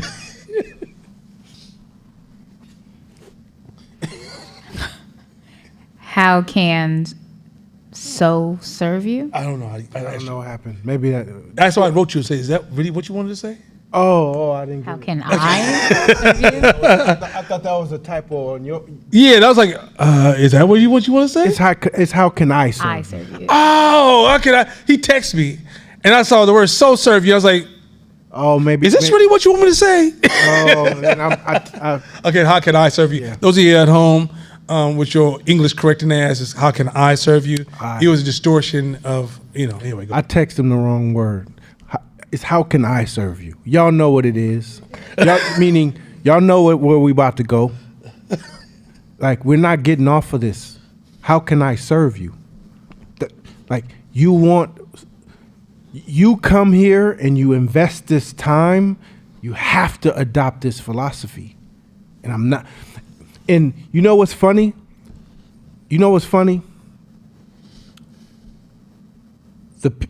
The people who this clicks for, who come up to me and say, hey man, I remember you said, how can I serve you 2 years ago? And I just start doing it. And now this is happening in my business. It clicked for you. Like, so I want, like, the desire is it for it to click for you. Because once it clicks, you can't describe, I can't describe what's going to happen to you. It has to click for you and you have to experience it. Black Vines is a service. It's a how can I serve you? But it's multifaceted. It's multi-dimensional form of service. You're serving a crowd and you're serving a vendor, a company. And you're creating experience through service, multi-dimensional service. Like, it's hard to understand it, but when you're in it, you get it. So how can I serve you? Tattoo that shit on your chest. Tattoo it on you mentally. The firestorm that we've gone through at my company the past 6 to 8 months, we would not even be standing still if it wasn't for the excellent service that we gave prior to it. We wouldn't be here. Thank God. Because most people know some shit must have popped off, because that ain't even close to how y'all get down. I'll wait. I'm still fucking with you. Like, how can I serve you? And how can I serve you when I'm down? How can I serve you when I'm up? How can I serve you when I'm in the middle? How can I serve you? And create a level of service that separates you from other folks. You know, he was just talking about earlier to where, you know, if shit is bad, there's an advantage somewhere, right? So people expect to walk into black-owned anything and expect what? Down here, right? So even if 10 is up here and you came in right here, but they expected this, what is that going to do from a spectrum perspective to a customer? They're going to think it's what? Disney, they think their mind's blown. Their mind's going to be blown because of their expectation. How can I serve you? What? Wait, what'd you just say? How can I serve you? Wait, that fucks up my head. That fucks with my brain. This is great. Man, I just went to this place and check this out.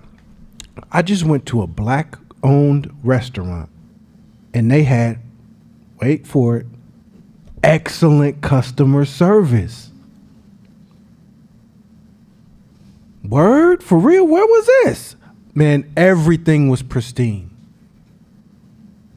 Everything, like, it's not abnormal for another high-level restaurant at all, but because the perception of our culture, we have an advantage if we come in. Use that shit. How can I serve you? I'm here. You got to walk away happy fucking with me. So, period. You got to walk away happy, period.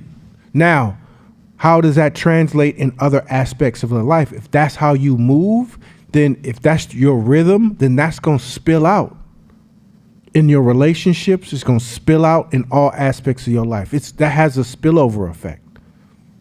So if I'm hanging with you, or if I'm hanging with my friends, it's the same mentality. So if we're at a restaurant, we chop so much game and exchange so much game. How can I serve you? I got the bill. Yeah, we fight like that. How come? No, I got the bill. It's so funny. No, actually, the bill's already been paid. You motherfucker. We do that shit all the time. Because the mentality is service. I serve our friends. So guess what? More friends come like that. Deeper relationships with the friends that we have happen like that. People go from like to love. Right? I'm mentoring a person. I don't want nothing back. I just want you to win. If that's the mentality, I'm even servicing. So I'm servicing a kid. How can I serve you? Meaning, how can I give you everything I got? nothing in return. And that's just my mentality. So fuck, who knows how many kids have grown up and be like, got game that I forgot that I even gave because it's a how can I serve you rhythm. You understand what I'm saying? Like, how can I serve you is the key. I remember I was at the gym and this big buff dude walked up on me. Me? No. Oh, okay. Youngster, buff dude. And he was like, hey, you Courtney, right? I was like, yeah. And he was like, you don't remember me, huh? I was like, I have no idea who you are. Do I owe you money, blood? What's up? He's like, no, when I was like 13 at a basketball gym in Stockton, a father and son threatened to beat me up. And you didn't even know me. And you walked up and was like, stop fucking with him. Why don't y'all fight? Why don't you fight me? I was like, I don't even remember that. Wow. And he was like, I live in Stockton still. I just came to work out because I was down here. So thank you for that. I'm like, damn. And then I remembered that was the only time I had an asthma attack. So I told the motherfuckers, why don't you stop fucking, why don't you fight me? And when I said that, I had an asthma attack. So I had to front like I wasn't having an asthma attack, hoping the bluff would work. Because if it went down, I would have fucking died. Right? So fortunately, the motherfuckers backed down off of that. But the whole time, I'm holding an asthma attack. Wow, that's crazy. And they was like, no, it's cool. I'm like, I thought so. But I was like internally about to die. But you don't even like, if you're in the rhythm of that, you plant so many seeds, service seeds, that you can't count them no more. And life has a tendency, the universe has a tendency, whatever you want to call it, to sprout fruit for you. You know, just going back to some night. First of all, I think what's super powerful, and a lot of that is that servitude is not just in business; it's everything you do. And many of us are horrible at servitude because we're too busy worrying about being abused, used, or gained. Mm-hmm. So we can't serve because we're thinking, what if they try to game me? What if they try to use me? What if they abuse me? Mm-hmm. So we're so guarded that our service it's almost like Kaj's contracts. I help you, but I help you. I'm just messing with your contract. I help you, but I help you, but I help you, but I help you, but. Well, fuck it. I don't want that shit, right? Or remember what I did for you last week, dog. Or they helping you on a budget. So, for example, when we all go out together, we're fighting. We're literally fighting to pay for each other. It's the craziest shit. I remember the first time I did it, I see numbers. I'm like, okay, I don't care. It's about 2 G's on this, 3 G's phone, total, about 3 G's total.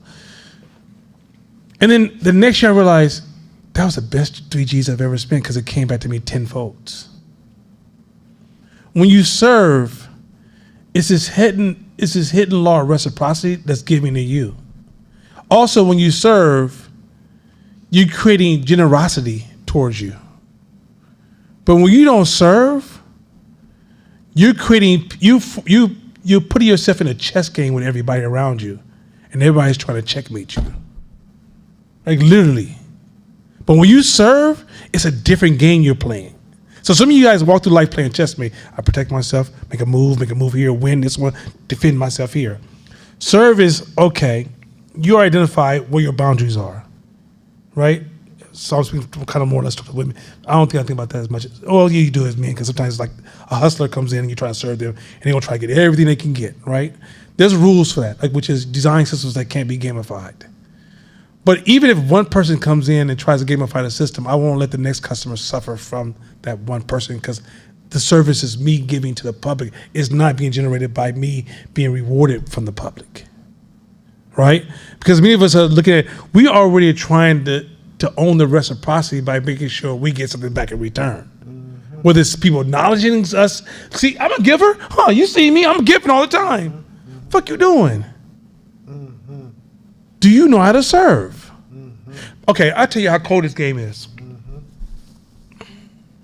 I was riding my bike the other day. You know, when I'm riding my bike, this is when I do some of my best thinking.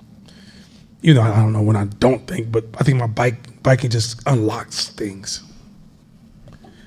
Isn't it ever tripped on that if you look at almost all the religious texts, they all tell you to go serve your brothers and sisters? Name a text that said, man, fuck everybody, take care of yourself. Be cool with God.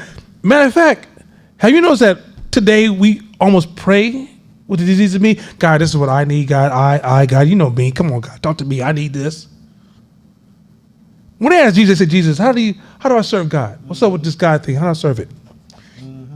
Go serve others. And yet today, we're telling you one of the most powerful tools in the world is serving others.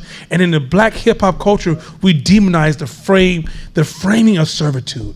Because servitude comes with, but what if they get something from me? What if they use me? What if they gamify me?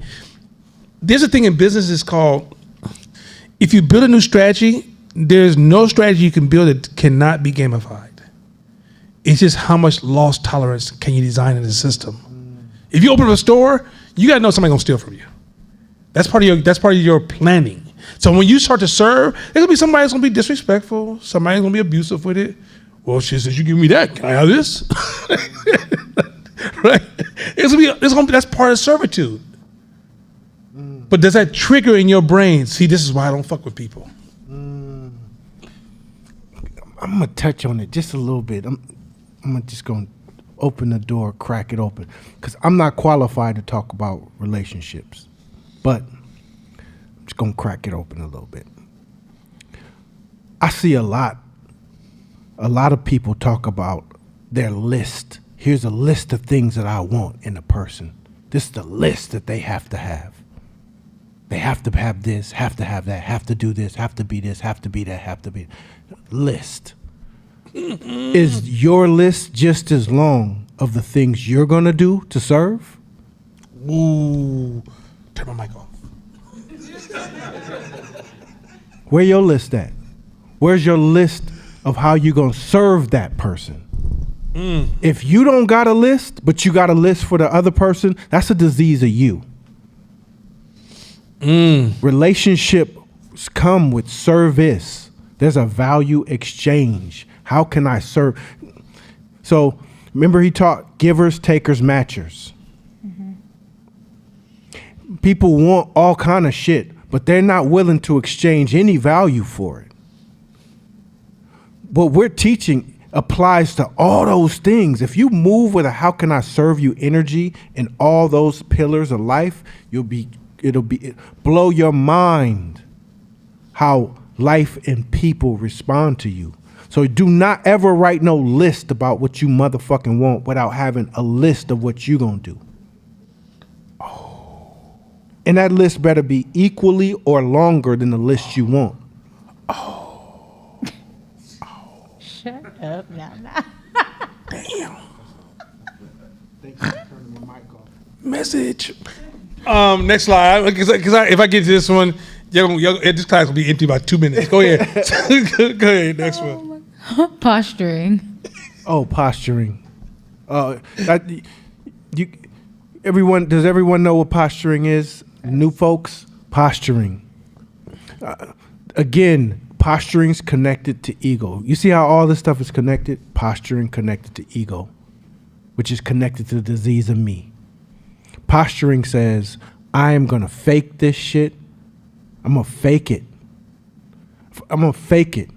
If I have $1,000 in my pocket, I will spend it all on an outfit so that I can fake to the world that I'm doing big things. Again, the disease of me says, like, I deserve this, and I got to show the world that I got it. So, man, I'm doing big things. See, look at what I'm doing. We invest our money into the things that have the least amount of value. Posturing is attached to it. So as an entrepreneur, it will befit you to be the best version of yourself in the moment. We got to stop posturing. We got to stop spending money outside of our means. We got to stop faking that shit. Faking it till you making it is a whack. It's a whack philosophy. Like, now it doesn't mean you preach to the world all your woes and all your problems either. You don't do that. But what it means is you don't over amplify material things to position you in a certain way to the public, that in a way that you can't afford. No. Like, be the best version of yourself. I even include code switching inside posturing. Because what you're doing is you're faking a version of yourself to try to match the energy of whoever's around you. It's whack. My ex-mother-in-law, I love her still. She sweetest lady.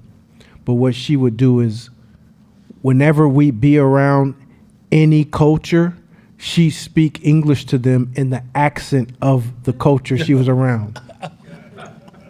So if it was like Chinese, she's like, "Do you know where the store is?" Or if it was like Spanish accent, she would speak English. And I'm like, they're not going to understand you better when you say it like that. But in her mind, she was trying to accommodate them the best. And it's like, just say it regular, you know? But a lot of times we do that in business, like the dude who came up to me today, like, damn, bro. And I wanted to say to him so bad, like, man, you ain't got to do none of this shit. You don't got to do nothing. Let's have a real conversation. Let's have a real conversation. What's really going on? What's really going on? But, like, we've beat this up so much in the past 6-7 years of me being here posturing. Is I want to make posturing so not cool that it gets almost called out. Like, whoa, that's whack. Look at this dude. He pulling up in something he can't afford with an outfit that costs too much. Flossing and talking about shit that he ain't never did. And what we don't realize is we're in dimensions. We're dimensional beings. So the reason why I call it dimensions is because when you're in a dimension, you don't know how to get out, or else you would. So you don't know the cues that you're not giving off are glaringly obvious to somebody on a higher dimension than you. Because it's the stuff you're not saying. It's the things you're not doing. It's the subtle details that you're missing that you didn't think was a big deal. That's a big deal. That's everything for the higher dimension.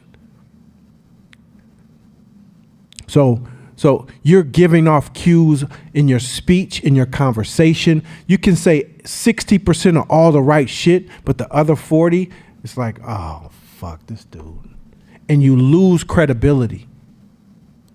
It's like we was talking about, like, I probably just be cool with you, but I'm not going to fuck with you or hire you because I can't trust you.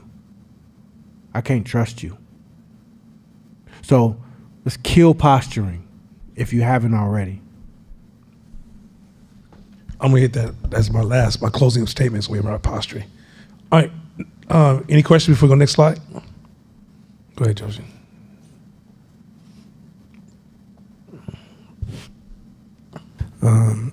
So I have an understanding of like what posturing is, but if y'all can you explain how that shows up? Like if you're not at the level you want to be at in life, can you explain the difference between posturing and putting your cart back? Can it be distinguished, like extremely distinguished, or can it show? They're almost on two different lanes. Show me how you connected those two lanes? That's what I'm more curious about your thoughts. So when I look at posturing and I look at putting your cart back, I'm still looking at an individual showing up as something. Posturing, I'm looking at it as like showing up as something you're not. And then putting your cart back, I'm still looking at it as you're showing up as something you might not yet be, but you're still like having the rhythm. So I'm kind of like seeing. So is it? Would you think holding a door open for a woman is posturing? I mean, it depends. If you're trying to run game on a woman, you could posture in that space, I feel like, of showing up to be something that you're not really. So what you're displaying right now is disease of me. Because everything's running through what you feel about yourself. You're not serving the bigger culture. When you serve other culture, you do a lot. That's what etiquette is. When you go, like for example, if I go to etiquette or go to if I want to have dinner with a certain group of people and they're eating with certain forks or they're drinking a certain kind of way or they dress a certain kind of way, they sit in a certain kind of way, they set up a certain kind of way, they talk a certain kind of way, they greet a certain kind of way, they acknowledge each other a certain kind of way. That's all etiquette, right? If I walk in that room and I show no etiquette and then I want to partner with those people, they're not fucking with me. Because I just sit down to them, fuck your herd, I'm doing me. Even when you fly to another country, and you want to go sit amongst another culture, the first rule I always ask is what's the etiquette? Because if I break that etiquette, I can ruin my relationship with this foreign culture. Like, for example, I think it was the old story of Michael Jackson had a dog, and he brought a dog with him to South Africa. But he didn't realize the German Shepherd, was a symbol of trauma for the South Africans. And he received instant rejection because he didn't understand the cultural etiquette, right? This talked about when you travel around the world, how Americans will travel and be like, well, this is what we do in America, or this is what I do, right? That's a disease of me. When I talk about put the cart back, I'm serving culture. The culture I want to grow, it's not gonna get better until somebody serve it. There's no alien that's gonna land one day and make culture better. It starts with us. I don't ask the white man to come and make my culture better. It starts with us. The way my neighborhood, just to tell you, this is what happened. When we moved to our building in Jack Square, we moved next to the produce area, and it was trash, right? We came in and got up every day, and somebody went downstairs and picked up trash. Even to this day, if we see trash, we pick it up. Guess what our neighbor said? Hey, y'all start picking up trash when y'all finish. Everything changed because we changed. We sent it to the next person, and it became contagion, social contagion, right? Meaning that we start creating an environment we want to be in, right? Posturing is still an issue of I. I am trying to change how I am. But if I'm trying to study the dynamics of how to integrate best with a group, the group will have more respect for curiosity over posturing. The group will have more respect for humility over posturing, right? So both of your questions are stuck in the paradigm of ego and me. If you pull that outside of ego and me, meaning that, okay, for example, when you join the army, it's no longer about you. Try to go to join the army and be in the middle of war and say, you're dead first. If you join the army and you want to survive, you have to buy into we for your own survival. Well, that's the same thing really about everything about human beings. We are a herd animal plagued with this disease of me over everything. So if I have to change how I feel to make you comfortable, then you are too important. Because when I hold a door open, I'm signaling, okay, I know I'm a man. I know I'm physically strong enough to hurt any woman, most women. There's some out there that's pretty strong. But most women I can fire on and could even cause serious damage. And most men know that. So when we're practicing mannerism, it's teaching us, it's a ritual to remind us to respect women, to value women, to honor women. Don't take your strength for granted. You might be strong, but you need to show respect to that woman, right? When I hold a door for, when I help an older person, it's me saying, hey, I want a community that looks out for the older people. Because guess who carries all the wisdom of the culture? Not the young people. You guys carry the innovation. The old people carry all the wisdom. So we need to have that relationship strong. And if we break that relationship, we shall suffer. See, not understanding we is like a fish who don't give a fuck about the water they swim in. The we is the water we swim in. And once that jeopardized, fuck your fish skills. Don't mean nothing no more. So think about this. If you neglect your community and your kids grow up in a community you neglected, that same community can kill your kid. You neglect that school your kid's going to, that same school will doom your child to many years of poor jobs and poor economic opportunities because they didn't learn shit. There was a generation of black boys who were graduated from high school not because they passed a motherfucking test in the world, because No Child Left Behind said, I don't give a fuck if you got all else, you go to the next grade. And while we were partying and bullshitting and kicking it, somebody was graduating our children towards destruction. There was an era that we just walked through where motherfucking entrepreneurs was getting these motherfucking venture capitalists showing up, knocking on your door, telling you, let me help you with your business. But we didn't realize they were sharks. We didn't know that. We don't see this we game. We get caught in my eye story. Well, he's going to give me some money. Wait a minute, why would he be fucking with us? And once you ask that question, shit's revealed to you. This is a serious we game. So in a sense, the reason those questions seem very close is because, and that's an excellent example, is because the me paradigm is trapping those questions. If you turn your lenses towards the we, you see how they separate, which is posturing is a toxic behavior amongst we. Because it's almost like you're willing to deceive people in the interest of you getting a reward. Because once you get that job, whatever, you know you're not qualified, right? And putting the cart back is saying, what kind of neighborhood do I want to live in? And what young black people don't understand is the neighborhoods we live in is our mindset. Oakland, I'll never forget this. I was in New York. I was driving through, this was before New York started doing all those upgrades, before they tore down some of the high rises. So I was driving, I was on a train, I was going by the high rises, and looking at all these high rises. And I saw these other high rises. I said, is this the ghetto too? They said, no, this is the rich neighborhood. They have the same buildings, different mindsets. Big difference. Big fucking difference. The ghetto sits in primary real estate. Why is it the ghetto? It's mindset. Because the reason I can say it's mindset, because I lived through both eras. I've been in the hood all my life when we were even poorer. But we didn't have much free services and free health and internet access. We didn't have none of that shit. And guess what? We had nicer neighborhoods. If he grew up in an area when Havens Court, anybody old enough, remember when Havens Court was the one of the pride of East Oakland? Drive down Havens Court right now, you'd be like, this motherfucking Havens Court. So it's a mindset of me first, I don't give a fuck, I gotta take care of me. Matter of fact, me checking you is a we concept. Me not talking to you because it's your business is an I concept. That man can do what he want to do. I can do what I want to do. Fuck you wrong with But when my child leaves the house, it's affected by your choices. When your child leaves the house, it's affected by my choices. So we got to have a conversation. All my neighbors on the block I've had conversations with. Yo, we not doing that. Oh, well, let's have a conversation. What's going on with this? So when you come down my street, you be like, this is a nice ass street. Yeah, but that's work. That shit just don't stay because everybody just morally follows Jesus. No. It is we put our cars back. On my block. Come down my block and see how much trash you found on my block. You better be motherfucking Sherlock Holmes. We don't leave trash on the ground like that. My child, when she was 3, she's like, Daddy, we don't believe in trash on the ground. I'm like, yeah, we don't believe in that shit. Yo, that's a great observation. I'm gonna add this is, do you make your bed when you're done in the morning? Your car clean? You keep your gas tank full, washed, car washed. Like all of those things are subtle forms of putting the car back, but they affect you personally, right? Now, outside of just yourself, now we go into tribal cultural behavior and being an advancing person.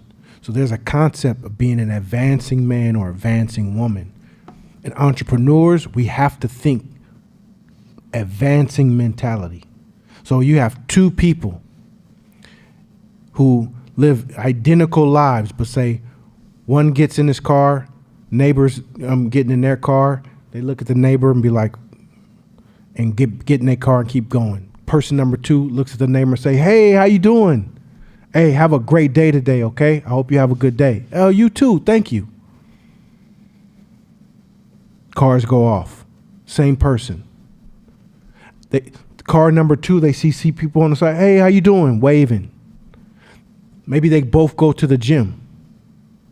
Person number 1 opens the door, lets it close behind them. Person number 2, every single day, they open the door, look behind them, they let the person in. Oh, thank you.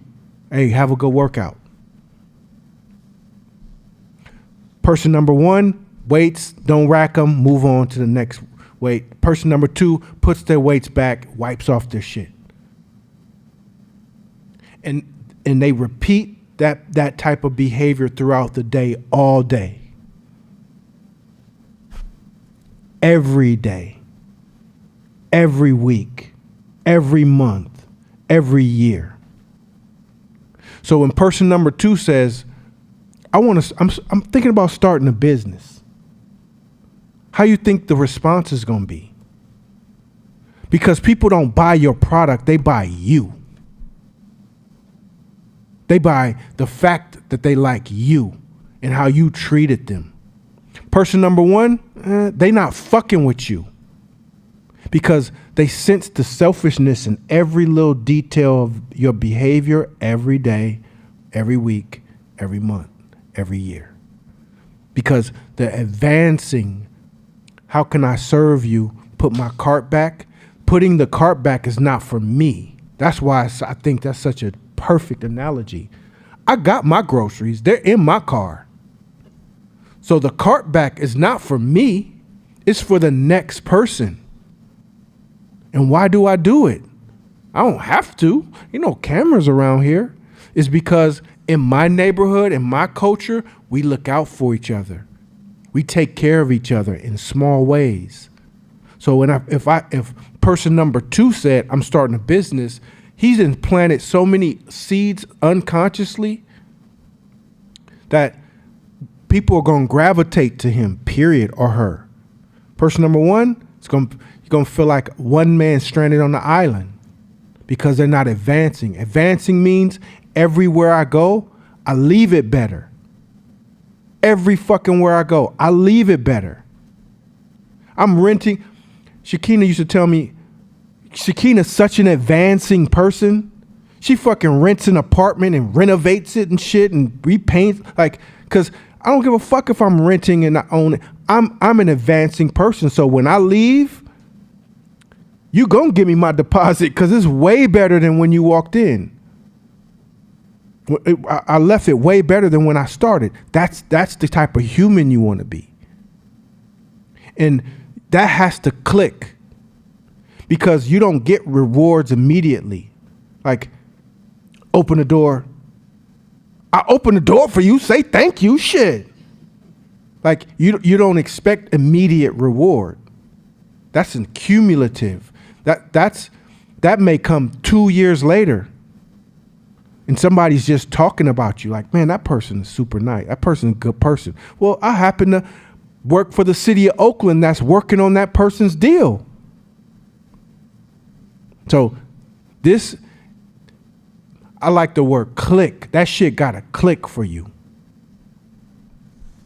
Good, son. It also connects to, I think, like the previous side, just talking about like serving. Like, I think the biggest difference between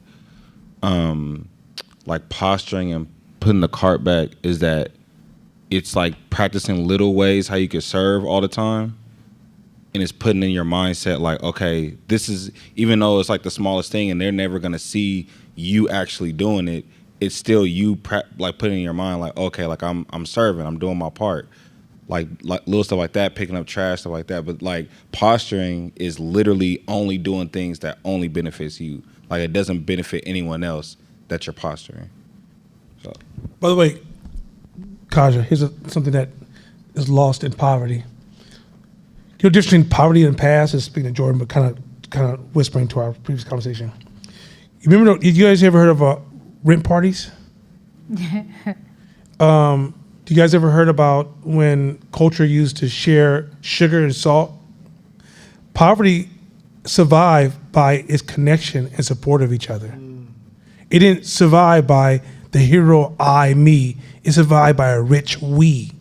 That's how many of us got here, because we looked out for each other as a group, and we did things when somebody couldn't pay their rent, the other sisters get together and throw a party and raise a couple of dollars here and there, just raise money so she could pay her rent for her family.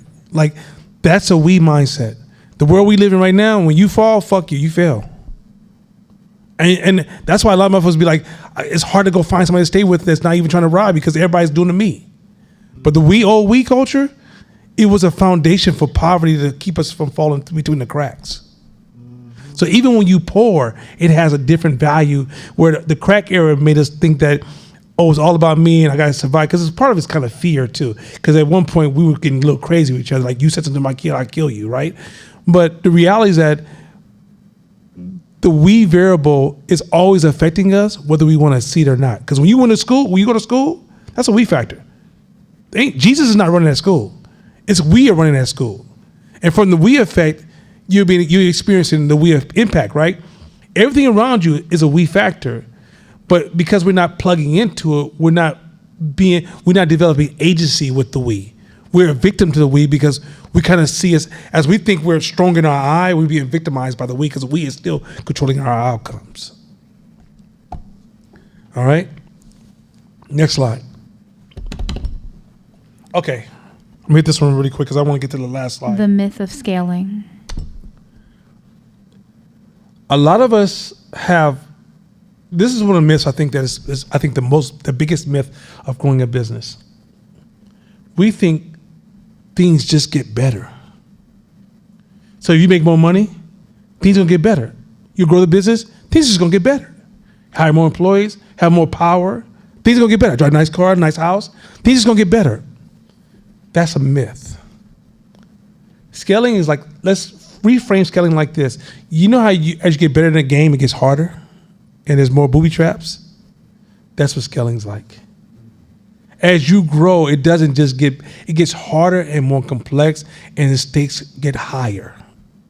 Meaning that, for example, one of the most common mistakes when you grow a business is everybody gets lazy. Everybody gets lazy, including you. You just think things are just gonna work out a certain kind of way. You think things are just gonna fall a certain place. You start making up these myths that things is just gonna work out and you're gonna live happily ever after. You start playing that old fucking, I met my prince and I kissed him and I lived happily ever after, and forget about all the shit that happened between now, the kiss, and happily ever after. It wasn't happily ever after. It was some fucked up days, there's some collapses and some falls. You don't even understand the power of volatility. Meaning that when there's ups, but there's also major downs. And every time you grow to get to the next level, it's no guarantee. And you sometimes have to spend all your wins from the previous to get to the next level that can put you back to zero or game over. Because you can't stay here. Because competition says you can't get to this point and go, I'm just gonna stay here. I'm here now. I'm just gonna rest. No, competition's already eaten up that market share. So you have to go to the next level, but the next level requires for you to spend some of your capital to get you from here to here, and game over. There's all these different challenges. When you bring in more people, you bring in more problems. More money, more problems. And so if you frame your brain that scaling is going to the higher level of the game, and you know when you first play that first level, you think, oh, this is all it is? Oh, I got this. Your kid can come in the room and just be like, just hit any button and they get past level 1. But level 20, they'd be like, only 50 people ever made it this far. You mean out of thousands of people playing, only 50? Yeah, this is the higher levels. The higher you climb in business, it is not about wins and you will live happily ever after. The higher you climb in the business, the game gets harder. The stakes are higher. Your capital is under threat. You can lose all your money, gain your money, lose again, and gain your money, lose your money, gain your money, lose your money, and then have the certain percentage of money that you have on the side that actually measures the actual game you've been playing. But through that process, you went way up here, went way down here, went way up here, way down. It's not a constant win, win, win. Now I have this. Now I have a beautiful mate. Now my car is beautiful. Now my house is big. Now my kids in a better school. Now I have more people running my company. Now I have less time I have to spend. It changes. So I want to remove this idea of scaling, that scaling is a path of easy. It's a path of greater booby traps, greater losses, better competition. Competition ain't trying to share with you. The higher you get, the more vicious the competition. The competition gets down to even American government at a certain size. American government can tell you, nah, we're not. Hey, I'm cutting out that EV numbers right there. You're not getting that money no more. That's billions. Good luck, motherfuckers. You better tell China something. Because I understand that this is not even your biggest market. The biggest market is global, that the game you play in, and I'm about to stop your subsidies from American government. What you gonna do? Like guys don't realize how this shit. Your vendors can destroy you at a certain size. Your vendor could say tomorrow, "Yeah, we're not producing beef anymore for you. So sorry, we out." For whatever reason, because this other competition that you had no visibility on decided they want to use our farm for corn now, and corn is a much valuable yield for us. So we're over here now, and guess what? Change the game because now you have a higher need. Your supply chain can change shit. Once again, scaling is not things get easier, things get harder. Right now, those of you who have not made your first million, you're on the intro stage. You're just being introduced to the game. The game looks like you're gonna easily win the game. Get to level 10, every technique you use at the intro level will make level 10 look at you like you're a joke. Now, another thing about games. When you play games, your character has to improve. It has to get stronger, right? The character has to develop skills, develop tools, and all those other different things, right? In scaling, if you take level 0 player and put them at level 10, even if they understand the strategy, they're getting their ass whooped. Because what? They didn't develop. Mm-hmm. So you got to develop the character with the strategy to even to be able to handle that next level. So this whole idea that you're going to go to level 10 with the version of who that you are today is a fucking joke. Scaling means change and the shit gets harder. And guess what? Now, let's say you're at level 20 and I force you to play level 10 again. You'd be like, this is wasting my time. This is too easy. Meaning you can get stronger. And as you get stronger, you sometimes won't even know you're getting stronger. But you got to have a routine and practice to be aware that I need to make this move and adopt this idea and change this ritual so I can inherit strength to go to that next level. Because that's what scaling is. But some of y'all want to keep shit at level 0, level 1, level 3, level 5. And then you looking at level 20 like you can play that game. So I just want to kill the myth of scaling. That scaling is not a path of easy. Scaling is a path of booby traps and its complexity. It has high wins, but it also has high losses. Yes, some things get better, but some things get way the fuck harder. And it's your job to normalize this new difficulty level. You can't go back to that first slide where you the complainer. This shit's fucked up. This is so hard. Oh my God, why? This is not fair. As a black business, slavery. Oh my God. You don't shut your bitch ass up. In the laws of non-eco 50, shut the bitch assness. The reality is that you're going up to higher levels. You got to adapt. You got to continue to adapt. And then one day, a player's going to walk up to you that's at level 1, and they can't even see you no more. They don't even understand why you make certain decisions, why you move certain kind of way. It doesn't even make sense to them. Because who you become to get to level 20 is such a different character that different 0 and 20 don't even look like the same game. This is scaling at its best. It's not the amplification of who you are.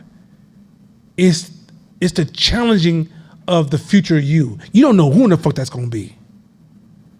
And so if you're not practicing the art of change, adaptation, and growth and breaking your relationship to your norms, you don't want to scale. Just say, hey, no, I just want to make some money. I don't want my folks to tell me what to do. So that's the reason I decided to become an entrepreneur. But once you decide you want to become an entrepreneur, those stories don't fit for us no more.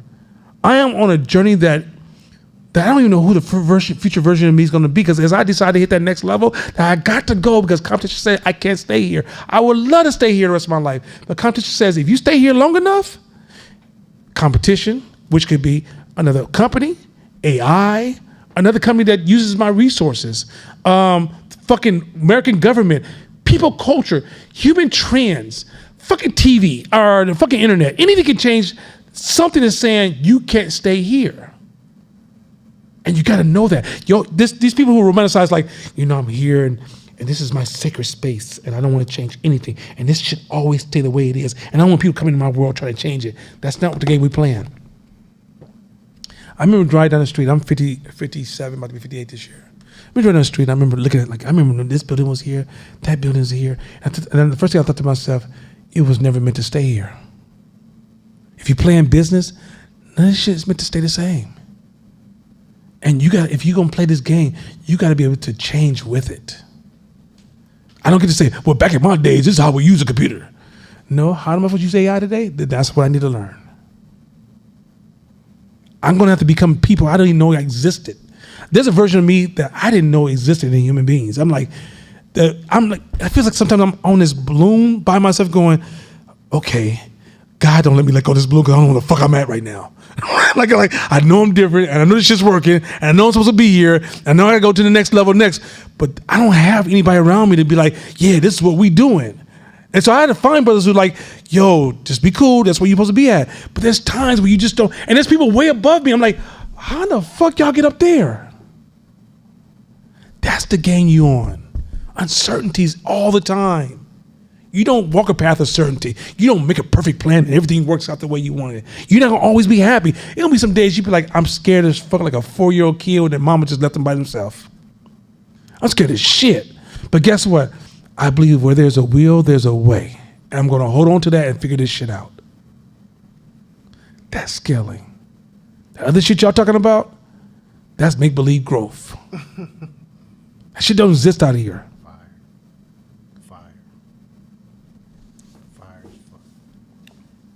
All right, next slide. This is what I want to get to. Shikini, you ready? Yes. So before you read, this shit's cold. This is so motherfucking cold right here. This is what hope is built on. Shikini, let's do this. I'm gonna stop it at certain points. We won't get to this in 15 minutes. Let's do this. The importance of thought. Thomas A. Edison sums it up this way. Let me see. Thomas Edison, the inventor. America's famous inventor, right? Because, by the way, Henry Firestone, Thomas Edison, and Harvey Firestone, Thomas Edison, and Henry Ford would go camping together. Could you imagine being a fly on that motherfucking wall? The conversations they would have, and these men are men of thought. Go ahead. There is no expedient. Hold on a second, let me pull up because I want to make sure I'm with you on this one. Expedient. Okay. I feel like that's the right word, Okay. but I'm confused. Or whatever. It's no expedient. Yeah. To which a man will not go to avoid the real labor of thinking. Did you hear what you said? There is no expedient to which a man will go to avoid the labor of thinking. Keep going. What does expedient mean? It mean expedient meaning like quick. Yeah, aggressively, Okay. like quickly, like amount of energy you put behind something. I'm trying to like put it in a way that this context. Yes. Not in a like expedient usually means like fast, quickly. Yeah. But the way he's using it in historical language is like they will not miss an opportunity to avoid it. They will do everything they can. Yeah, without resistance. Okay. Yeah. He has had it posted on signs about his laboratories. He has said it to me dozens of times and illustrated it with classes. Cases. Cases. He and Henry Ford often discuss it, and I have often discussed it with Mr. Edison.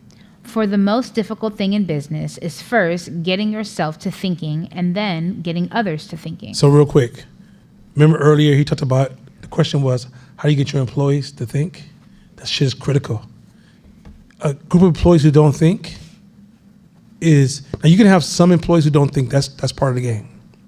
But if your whole staff doesn't think, you have nothing. You need thinkers, especially the management team. If your management team is not thinking, they're trash. I'm gonna just keep it simple. Fuck all that loyalty, friends, I like them, they're cute, whatever. Trash. You need managers who think. Keep going.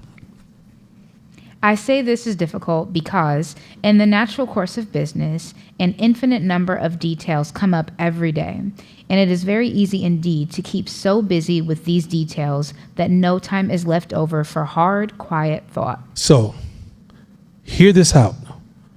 He is about to argue that you get so busy that some of us even enjoy being so busy we don't have time for thought. Thought is an absolute practice and an art. It's almost like a martial art. It's so easy to avoid thought in the nature of, let me solve this problem. Let me put out this fire. I got things to do, right?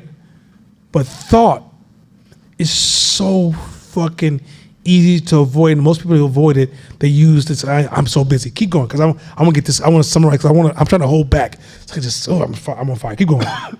For thinking through from the beginning to the end. A man may keep very busy indeed without doing any thinking at all. And the easy course, the course of least resistance, is to keep so busy that there will be no time left over for thought. Almost every man tries to dodge thought or to find a substitute for it. Mm-hmm. We try to buy thoughts ready-made and guaranteed to fit. Stop right there. So let's go over the hustler who doesn't think. The person who's out here busy all the time doesn't think. The person who's trying to figure it out. I'm going to run my business, I'm trying to figure out. They don't value thought. Like, I ain't talking about you just don't think. I'm talking about you stop and you deeply process the ideas. You ask questions that you almost cannot answer, but you sit with it and you start to move concepts and ideas around, right? Do you move in a way that you avoid thought? But then here's another layer of those who avoid thought. He says, in this one point, he said, we try to buy thought ready-made and guaranteed to fit. Now, how do I run my business? Now, how do I solve this problem? I took this business class, and they gave me the methodology to make this shit fit. Y'all ask questions. I've never heard so many people ask me questions. Or, what do you do when this happened? Give me a ready-made thought. This happened to me last week. What would you do? Give it to me, fix. Give me something that just fits. Give me that clean recipe that fits. This is in 1920s. He's saying, Thomas Edison is saying, people avoid thought at all costs. Not only do they avoid thoughts at all costs, or Harvey Firestone saying this as well, that they even go out their way to try to buy a thought. You know, I spent $3,000 for this seminar. That's gonna help me grow my business. No, you need time to think. I bought these books. What book are you reading? What book are you reading? No, what are you thinking about? You won't even talk to me about my thoughts or your thoughts. You won't even engage. And some of us, don't get me wrong, in our culture, we've built, we have a non-friendly thought culture. We're too defensive. That first slide I gave you was priming you about thought. What the fuck you mean you so sensitive that I can't say certain things? How do we get to a point of thought? What do you mean that you don't want to hear me argue because arguing offends you? How do we get to the point that we develop thought? See, thought is an offensive space, but when you bring defense to it, you smother thought out. Right? Mm-hmm. It's something that we're not practicing. Keep going. In the shape of systems, and should I restart that sentence? Oh yeah, no, read that. Start that sentence again. Okay. Almost every man tries to dodge thought or to find a substitute for it. We try to buy thoughts ready-made and guaranteed to fit in the shape of systems installed by experts. Oh yeah, we're gonna hire experts who can solve this problem for me. I know this expert. I'm gonna hire somebody for this. That's ready-made thought. You don't own that thought. Keep going. I have a question towards that. Okay. We try to substitute discussion for thought by organizing committees. A committee may function very well indeed as a clearinghouse for thoughts, but more commonly, a committee organization is just an elaborate means of fooling oneself into believing that a spell spent in talking is the same as a spell spent in thinking. So we let's have a meeting and talk about it. We have a problem in our business, just talk about it. Let's think about it. So I'm gonna go a little bit further because I've been reading this book, and I didn't want to put everything in the book because I'd just be like, okay, she'd be reading for like the next 20, 30 minutes. He highlights that the most valuable asset to a business is thought. It's more important than money. A man, woman or man, who avoids thoughts can't see details. A business without details die. He highlighted this story. His business, he had built Firestone up to, I think it was worth $200 or $300 million in the 20s. You know how much money that was in the 20s? That's a hell of motherfucking money. He was the dominant tire designer for cars. Now, he started with buggies, and he evolved to cars. So he decided to take a vacation. And things happened in the market. Management made certain decisions, and he was underwater. Now, he's in France. He gets word. You know, back then, word was like 2 weeks later, boat arrives. Mr. Firestone, fuck, come back. You know what he did? Here's the art. He said a typical person would have got on that boat, rushed back, jumped into things. Thought is your most valuable asset. You know what he did the first week? He thought and seek counseling. Meaning people who could help him broaden his thoughts, look at it from different perspectives. He took 1 week of doing that. Because he took 1 week of thinking and seeking counseling, when he jumped back in, he was so strategic that within 3 years, he was making a profit. And this was in a lot. It was a lot. You read all the obstacles he was fighting off and all the challenges. It was crazy challenges. His argument was that most men would avoid thought and go into immediate response. Remember thinking fast? Thinking fast and slow. Thinking fast and slow?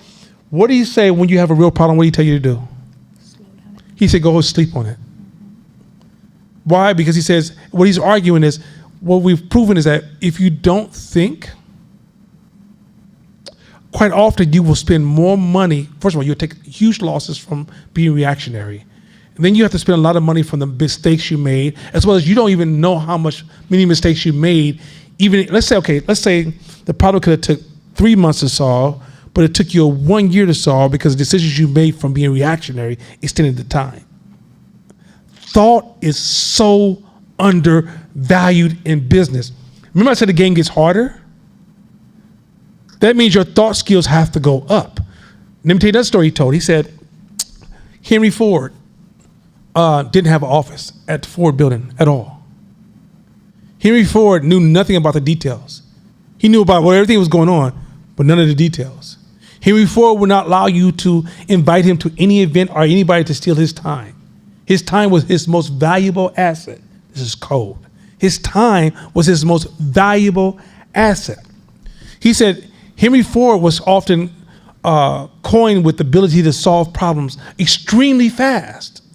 They said because Henry Ford realized as an executive, this is his argument, executive cannot be an executive if he or she is always busy. Because who's thinking for the company? The thought leader is too busy to think. He said at a certain level of being an executive, it's important that you carve out space to just think. So Henry would spend so much time thinking that when prices landed on his table, not only was he resourceful or he had already saw the problem because he was a deep observer. He observed everything. He was in constant thought and seeing like, we could do this better. What could be changed here? But when you're busy, there's no room for observation. One of the ways I've positioned myself in my own company is to have more time to think. If I kept myself busy and get caught in everything, who's thinking? A lot of shit that happens on the path of business is not visible to those who are busy doing the work. Somebody has to step from the outside. There's this thing called inside knowledge versus outside knowledge. Inside knowledge is what you think about your company from, let's say we all was in the same company. We would have a level of knowledge that could be rich in knowledge, but it's limited because it's inside. And then there's outside knowledge. People from the outside can look at the business and go, I don't know if that's true, right? A thought leader can live in both worlds. They can get up inside, outside, inside. They can look at cultural trends. They can look at behavior patterns. They can look at competition. They can look at all these different variables that are impacting your business. They can look at, for example, one of the things that Henry Ford was known for is watching when an employee lost their zest, when they started to become lazy. And he said there's no greater value.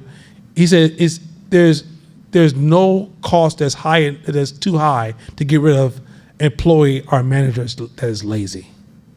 Because what happens is that, because the effects of that is that your business is prospering, right? And you need and he said one of the reasons the business failed during the time that it failed, the money came in so well, they was making so much money, the management team stopped thinking. They just started coasting. They just started going to work every day, doing what they did every day. The last day. They weren't making any changes. Any business to survive should be reinventing itself all the time. But how do you reinvent yourself if there's no thought leaders? That means those who are running the company or in a position of directing the company must carve out time to think. They must value the process of thinking. Hard work. The myth that you will work really, really hard and somebody will give you an A, which means they will pay you, is trash. A lot of times in business, you're focusing on positioning. The reason many of you guys cannot position yourself because you don't value thought. Nothing's meant to stay the same. Everything's changing right now in your life. Everything's okay. If you don't believe me, go in about 5 years from now. Go to the doctor. Tell me if you're the same person. If you eat the same food you ate last year, tell me if your body looks the same. If you do everything you did last year, tell me we have the same results. You don't. Everything's always changing. But poor is a man who doesn't give thought to that. Business cannot be ran by labor. Business can't be ran by a whole bunch of good people that sit in the building with no direction. The most valuable asset, your money's gonna come and go, but what will keep you in the game is your thought, the strength of your thinking. You can hit 0, and if your team has strong thinking, it can literally rebirth itself so fast it never know it hit the ground. But if your team thinking is weak, when you hit 0, not only is game over, these motherfuckers are getting on my nerves. Like, thinking is such a superpower. It can make it through so many. Life is so volatile. And the only thing that's going to allow you to navigate a world of uncertainty and things are changing all the time. Everything's changing around you so fast, it's ridiculous. Every child that's born is bringing something new into the world that's going to change your business. And guess what you're doing? You're busy. You're too busy to think about it. So are you surprised that you got caught slipping or somebody set a trap for you? Our competition has been preying on you this whole time. And they've been literally circling the wagon, but you didn't even see them because you was just too busy. My head was down. I didn't know they were circling my wagon. I had no idea that they were attacking me. I had no idea this trend just changed. I had no idea this new generation's coming up and my old client is getting too old. They don't buy my products no more. This new generation wants something else. I have no idea because I have no thought leader. I'm just too busy doing what's the thing is I'm looking for, I have an act and I'm looking for a reward. I have an act and I look for a reward.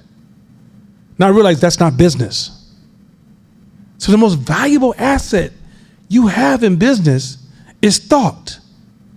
And not only you thinking, but key members of your team are thinkers. There's another book we're going to talk about, Think Twice. That's a book we're about to move into. And in Think Twice, it shows how intelligent people make the worst entrepreneurs. You hear what I just said? You high grade motherfuckers? You specialists, experts? You make the worst entrepreneurs. You know why? Because you make the bigger mistakes. You have the same flaws that every human being else every other human being has, but you have a lot of intelligence to make greater mistakes. You have greater distortions. You can even articulate greater biases. Your intelligence actually you need wisdom to go along with that intelligence. In order for you to blend wisdom and intelligence, there has to be a lot of thinking has to happen. You have to create an environment that is thinking rich. I mean that if I call him up and I say, man, that shit sucks, I'm expecting him not to be like, man, you offended me, and how dare you speak to me as a black man, and as your younger brother, I feel offended by. I'm not gonna hear that punk ass speech. Yes, I call it a punk ass speech. You know what I'm gonna hear from him? I'm gonna hear this kind of speech. Why do you think it sucks? And I mean, what's gonna follow is a long ass discussion of thought. And the discussion is gonna spark us to go in our own spaces and engage in our routines of thought, and then continue the conversation. And to Fern's point, to reach a point where I have ownership. Not an end, but ownership. That's what thought is. Thought is thinking about shit that, he said another thing in his book. He said, poor is the person who runs a business and all they know is their business. You have to think so broad, where you own so many different subjects, that those multiple subjects allow you to produce superior products, because multiple disciplines allow you to reach a different level of superiority. But if you just stay in your own category and just only put your thought in this one narrow area, poor are you. I can't begin to tell you, like, we put this whole class on growing thinking, and what we've heard from people is constantly attack us with, give us tricks, give us techniques. What's the fast? Why is my business not working right now? What's the first 10 moves I can make? You know what? You offended me, and I don't know if I can sit here anymore, because in the end, I don't feel like you were speaking to what I need as a person. I'm gonna say something really fucked up. I love everybody, and I also don't give a fuck about you. I mean, it's not my job to give a fuck about yourself when you can't heal yourself or you don't do the work on yourself. I will only love the part of you that you willing. Like for example, I will never take you further than you're willing to take yourself. So if you're at a point that you need everybody motherfucker that comes in contact with you to service you with, you need to give me more about me and say the right things I want to hear that make me feel better about myself.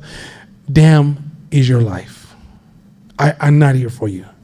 I can't be here for you. That nobody really can be here for you. I'm sure you're very, very alone right now. At some point, you got to put the work in. You got to realize this is a journey you on. And part of that putting the work in is you're going to have to stop for a minute. Stop being pop culture. Stop just being gangster. I love this song. This song got me feeling so, I just, sometimes when I'm just fucked up, I just listen to Tupac all day. I just listen to this other dude. I just listen to just turn the music off. Think. I ain't got no problem with entertainment. I ain't got a problem with TV. I ain't got a problem with the internet. But you want to eat all day. I ain't thinking about shit. I'm just scrolling. Oh, that's fucked up. What? No, this motherfucker did. Hey, you ain't what Trump did? Anyway, let me get back to this. You're non-thinking ass. Non-thinking. If I ask you a deep question, bruh, that's hella deep. Bruh, oh man, I don't know about all that shit, bruh, man, why this motherfucker be all these deep ass questions? Or, then you go to your middle class motherfuckers. Bruh. You middle class motherfuckers do this shit. Look, I hear what you're saying. Maybe not right now. Let's just go get a drink. Because right now, I had a hard day, worked really, really hard, and I really don't want to think about that because it's just too much. I've been fighting for this promotion. I don't have time for this shit. Okay, so don't steal my energy right now because all that deep shit you're doing right now, I don't want to be there. I just want to have a good time. Okay, so we're gonna go to this bar, we're gonna have this good food. Okay, huh? Get your bitch ass up out of here. Thought is important for us. Now I get for them. Once again, this world, everybody don't need to be about thought. But when entrepreneurs move like that, it scares me. I don't care about, look, when the public moves like that, I'm like, yeah, y'all go have a good drink. I don't give a shit. I don't have no emotional connection to it. When I see us talking like that,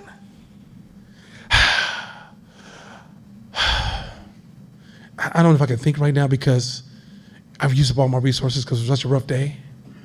It's just so much. No, you heard what they said on that show? And then just tell you what I think she was saying. But I thought you can't think. You can gossip your ass off, which requires a form of thought, but you can't think. I can think at all times. Because I understand thought is my fucking fuel. Without thought, I have nothing. It's more important than currency. It's more important than everything because there's so much complexity to this game, man. I can't begin to tell you, I love life because life is so much fun and it's so full of surprises. I'm never going to get to the end of it. But poor am I when I get to the point I take life for granted and just think knowledge is just wisdom will rain down on me. At the core of business is wisdom. What's it, Maslow hierarchy? Is it Maslow hierarchy? Yep. That was a philosopher that came with that shit that all marketing uses to this day to sell you shit. Philosophy is at the core of almost every fucking thing we do, and you motherfuckers don't want to think. That's thought, yeah. The book of Proverbs, if you went through the Proverbs right now and reflect on most of our classes, ain't too much you didn't read in Proverbs that we taught. This isn't an everyday hotel Bible. Go read Proverbs. You'd be like, oh my God, this is some amazing stuff. And most wisdom is visible but not evident. It's here. You can't see it because where your mindset is at. You see it, but you can't see it. Wisdom is designed to give you higher levels of visibility, better strategy, better decision making, thought. I know motherfuckers who read a hell of books right now and their thinking is trash. They can quote every common verse of every fucking book in the world. They haven't given themselves time to process their ideas. When I go on a bike ride, I process 3 or 4 books back and go, oh shit, okay. Oh, okay. What shit? Tennille, we gotta change that tomorrow. That make no sense. I'm thinking. Thought. Get serious about thought. They say Henry Ford just sit around and just like, for example, imagine if Henry Ford's running Black Vines, Henry Ford would pull back from the crowd and be in such deep observations, just deep observations, thinking, processing, pulling data, and then go sit with Harvey Firestone and say, hey, let me ask you, some thoughts by you. And then would read and research stuff and just dive into that thing like almost like a scientist, and then go, hey, we're going to change something about the Model T. This doesn't make any sense anymore. Thought. I ain't gonna go to the next one. We'll do the next one, next slide, next time we have an open forum. Any questions on thought? I do have a question. It was in particular to the last part, second paragraph. Almost every man tries. Okay, so almost every man tries to dodge thought or find a substitute for it. We try to buy ready-made thoughts and guaranteed fits in shapes of systems installed by experts. So where my brain got caught up with that is running a business. It's our job to have people above us, people at our level, and people below us, so that we can learn, observe, teach, get better. When we're seeking mentors, and I've definitely found myself victim, I've paid crazy cash to advance my business. And I do feel like some of the investments I made were valid because when I made the investments, I did not know how to think or see things. And so even though it wasn't the ready-made answer that I was looking for, it gave me insights and exposure to knowledge that I didn't have as a baby business. What do you say to the people that are coming up in the world as young business or just any stage of business, and they're trying to develop relationships to help pull them towards where they want to get to, but they don't lean into the ready-made cookie cutter programs? Because it's you kind of, this is a assumption, but I'm thinking that there's almost a certain element of trust but verify that you have to have as a business owner to seek input and influence from somebody, but then go back and do your homework and see if that applies to you or how you could tweak it or make it your own, kind of the whole copy and paste Xerox, anything that you copy, it's not going to work unless you understand the contingencies.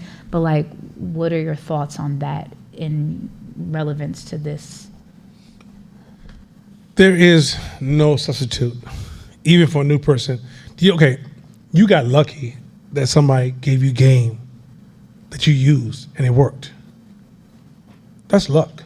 100%. You can't say, if I give you game, if you don't have any ownership, you ain't got nothing.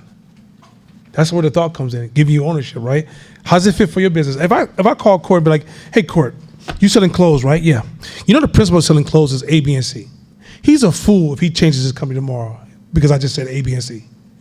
It's up to him to think, say, is this applicable to me? And if it's applicable, how does that fit for my scenario, my situation, my market, my competitive positioning? All that's part of your thought ownership. Without thought, what you're doing is you are worshiping people. You're worshiping systems. We're all human beings trying to figure this shit out. Even though I may have one piece of knowledge he doesn't have, he also equally has one piece of knowledge I don't have. So I don't worship him, he doesn't worship me. What we do is we may exchange. So if he gives me insights, I go, thank you. Now it's time for me to do the thinking and mold it. And sometimes I start to carve his idea. I'm not saying it, I'm just saying fictitially him. But let's say I call Court and I say, Court, here's an idea. And he goes, you should do this. And I start to carve his idea and adjust it because I'm going through my thought. And as I get to carving, I realize, that doesn't work for me. And I was able to avoid that cost and mistake because of my thinking. But if I was to turn and say, you gave me a bad idea, no. I own the thinking. Anybody can tell me what the fuck you want to tell me. It's my responsibility to take what you give me and turn it into something that is actually usable. Mm-hmm. So there is no such thing as going to somebody and they're going to make everything work for you. Somebody can go to you and help you expand your thinking, but ownership of your decision falls on you.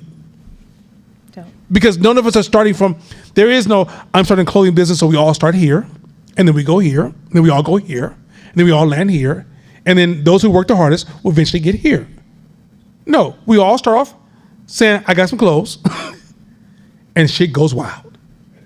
It just goes wild. And depending on what your strategy is, you may have a technique where you like, yo, I'm selling these clothes with hella holes in them.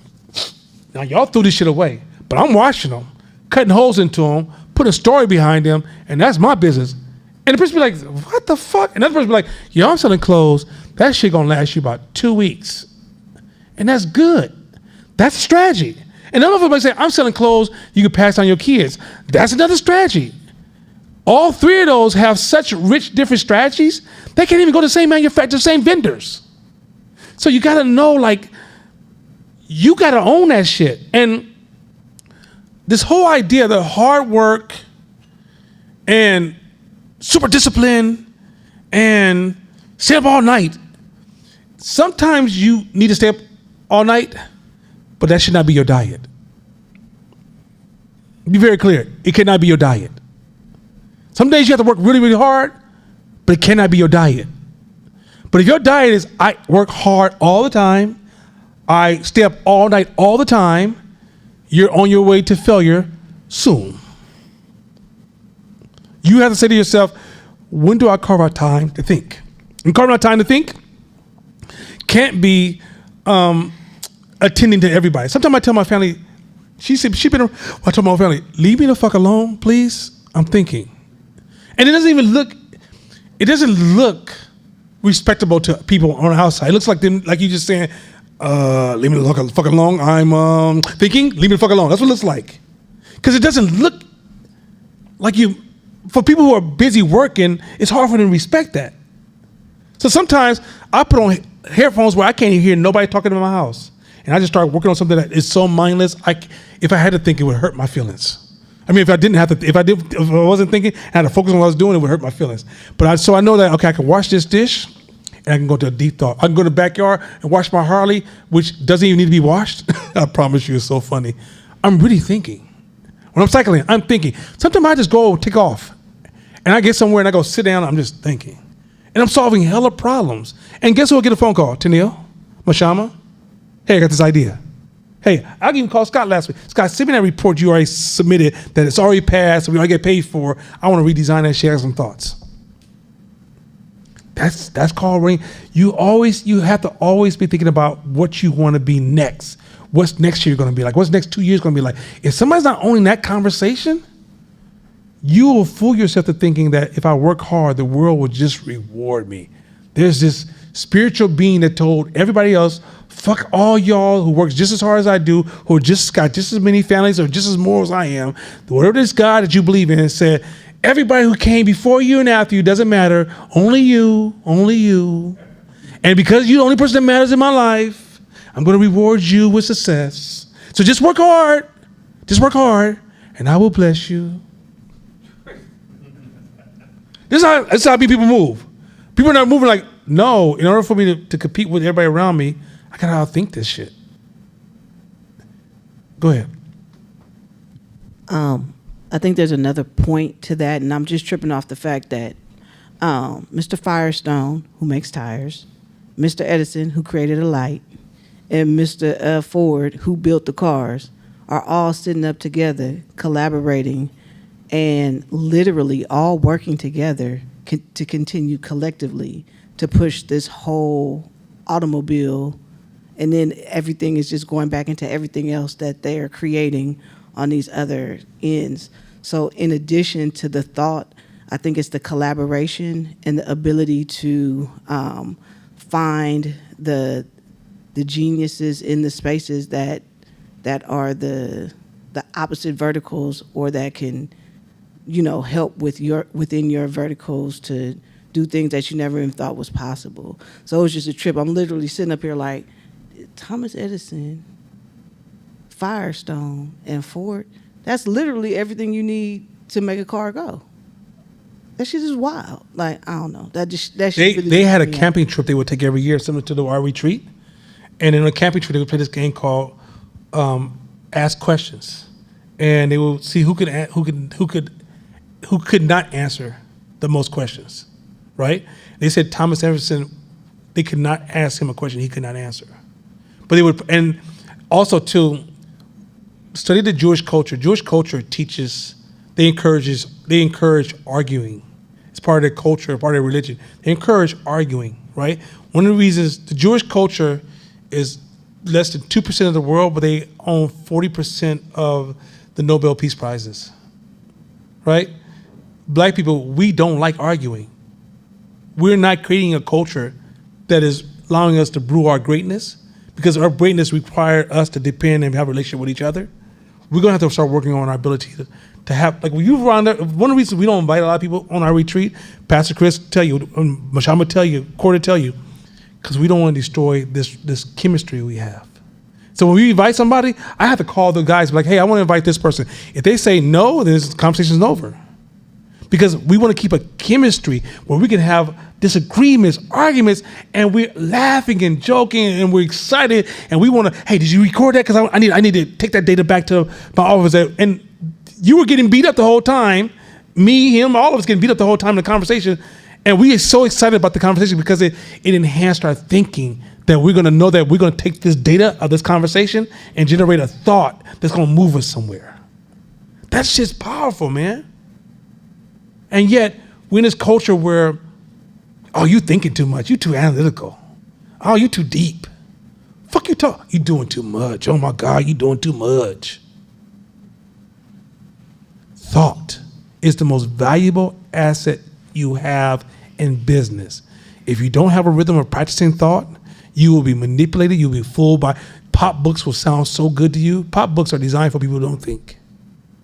They just repeat the same popular shit that gets you emotionally excited, right? There's so many people recommending stocks and bonds. These motherfuckers ain't thinking. But if you could think, you'd be like, that doesn't make any sense. That's stupid. Those principles don't even work. But you won't see the wolves in sheep clothing because you're not practicing thought.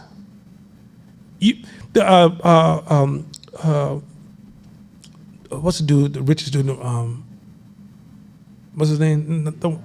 What's his name? Not Musk, other one, the next one down. Buffett. Warren Buffett said, one of the most important things in life is just not doing the wrong things. I'm paraphrasing. I'll find the right words. Bring it back to class. What he's highlighting is that knowing what not to do. You just don't fuck up. Just don't fuck up. Do you realize how thought is at the core of that concept? If something happens in your life and you just instantly respond and you just instantly try to put out the fire, guess what you're not doing? Thinking. You're not thinking. Guess what you're naturally doing unintentionally? You're fucking up unintentionally. Thought is at the heart of making the best possible decisions you can make. Doesn't guarantee success, but you just increase your probability. All right? Question for the in the class tonight. A thought question. What would make your life successful, or what would make you have a great life if you could not compare it to anybody around you? I don't think you can answer that question, but it's a hell of a thought exercise. With that being said, we out.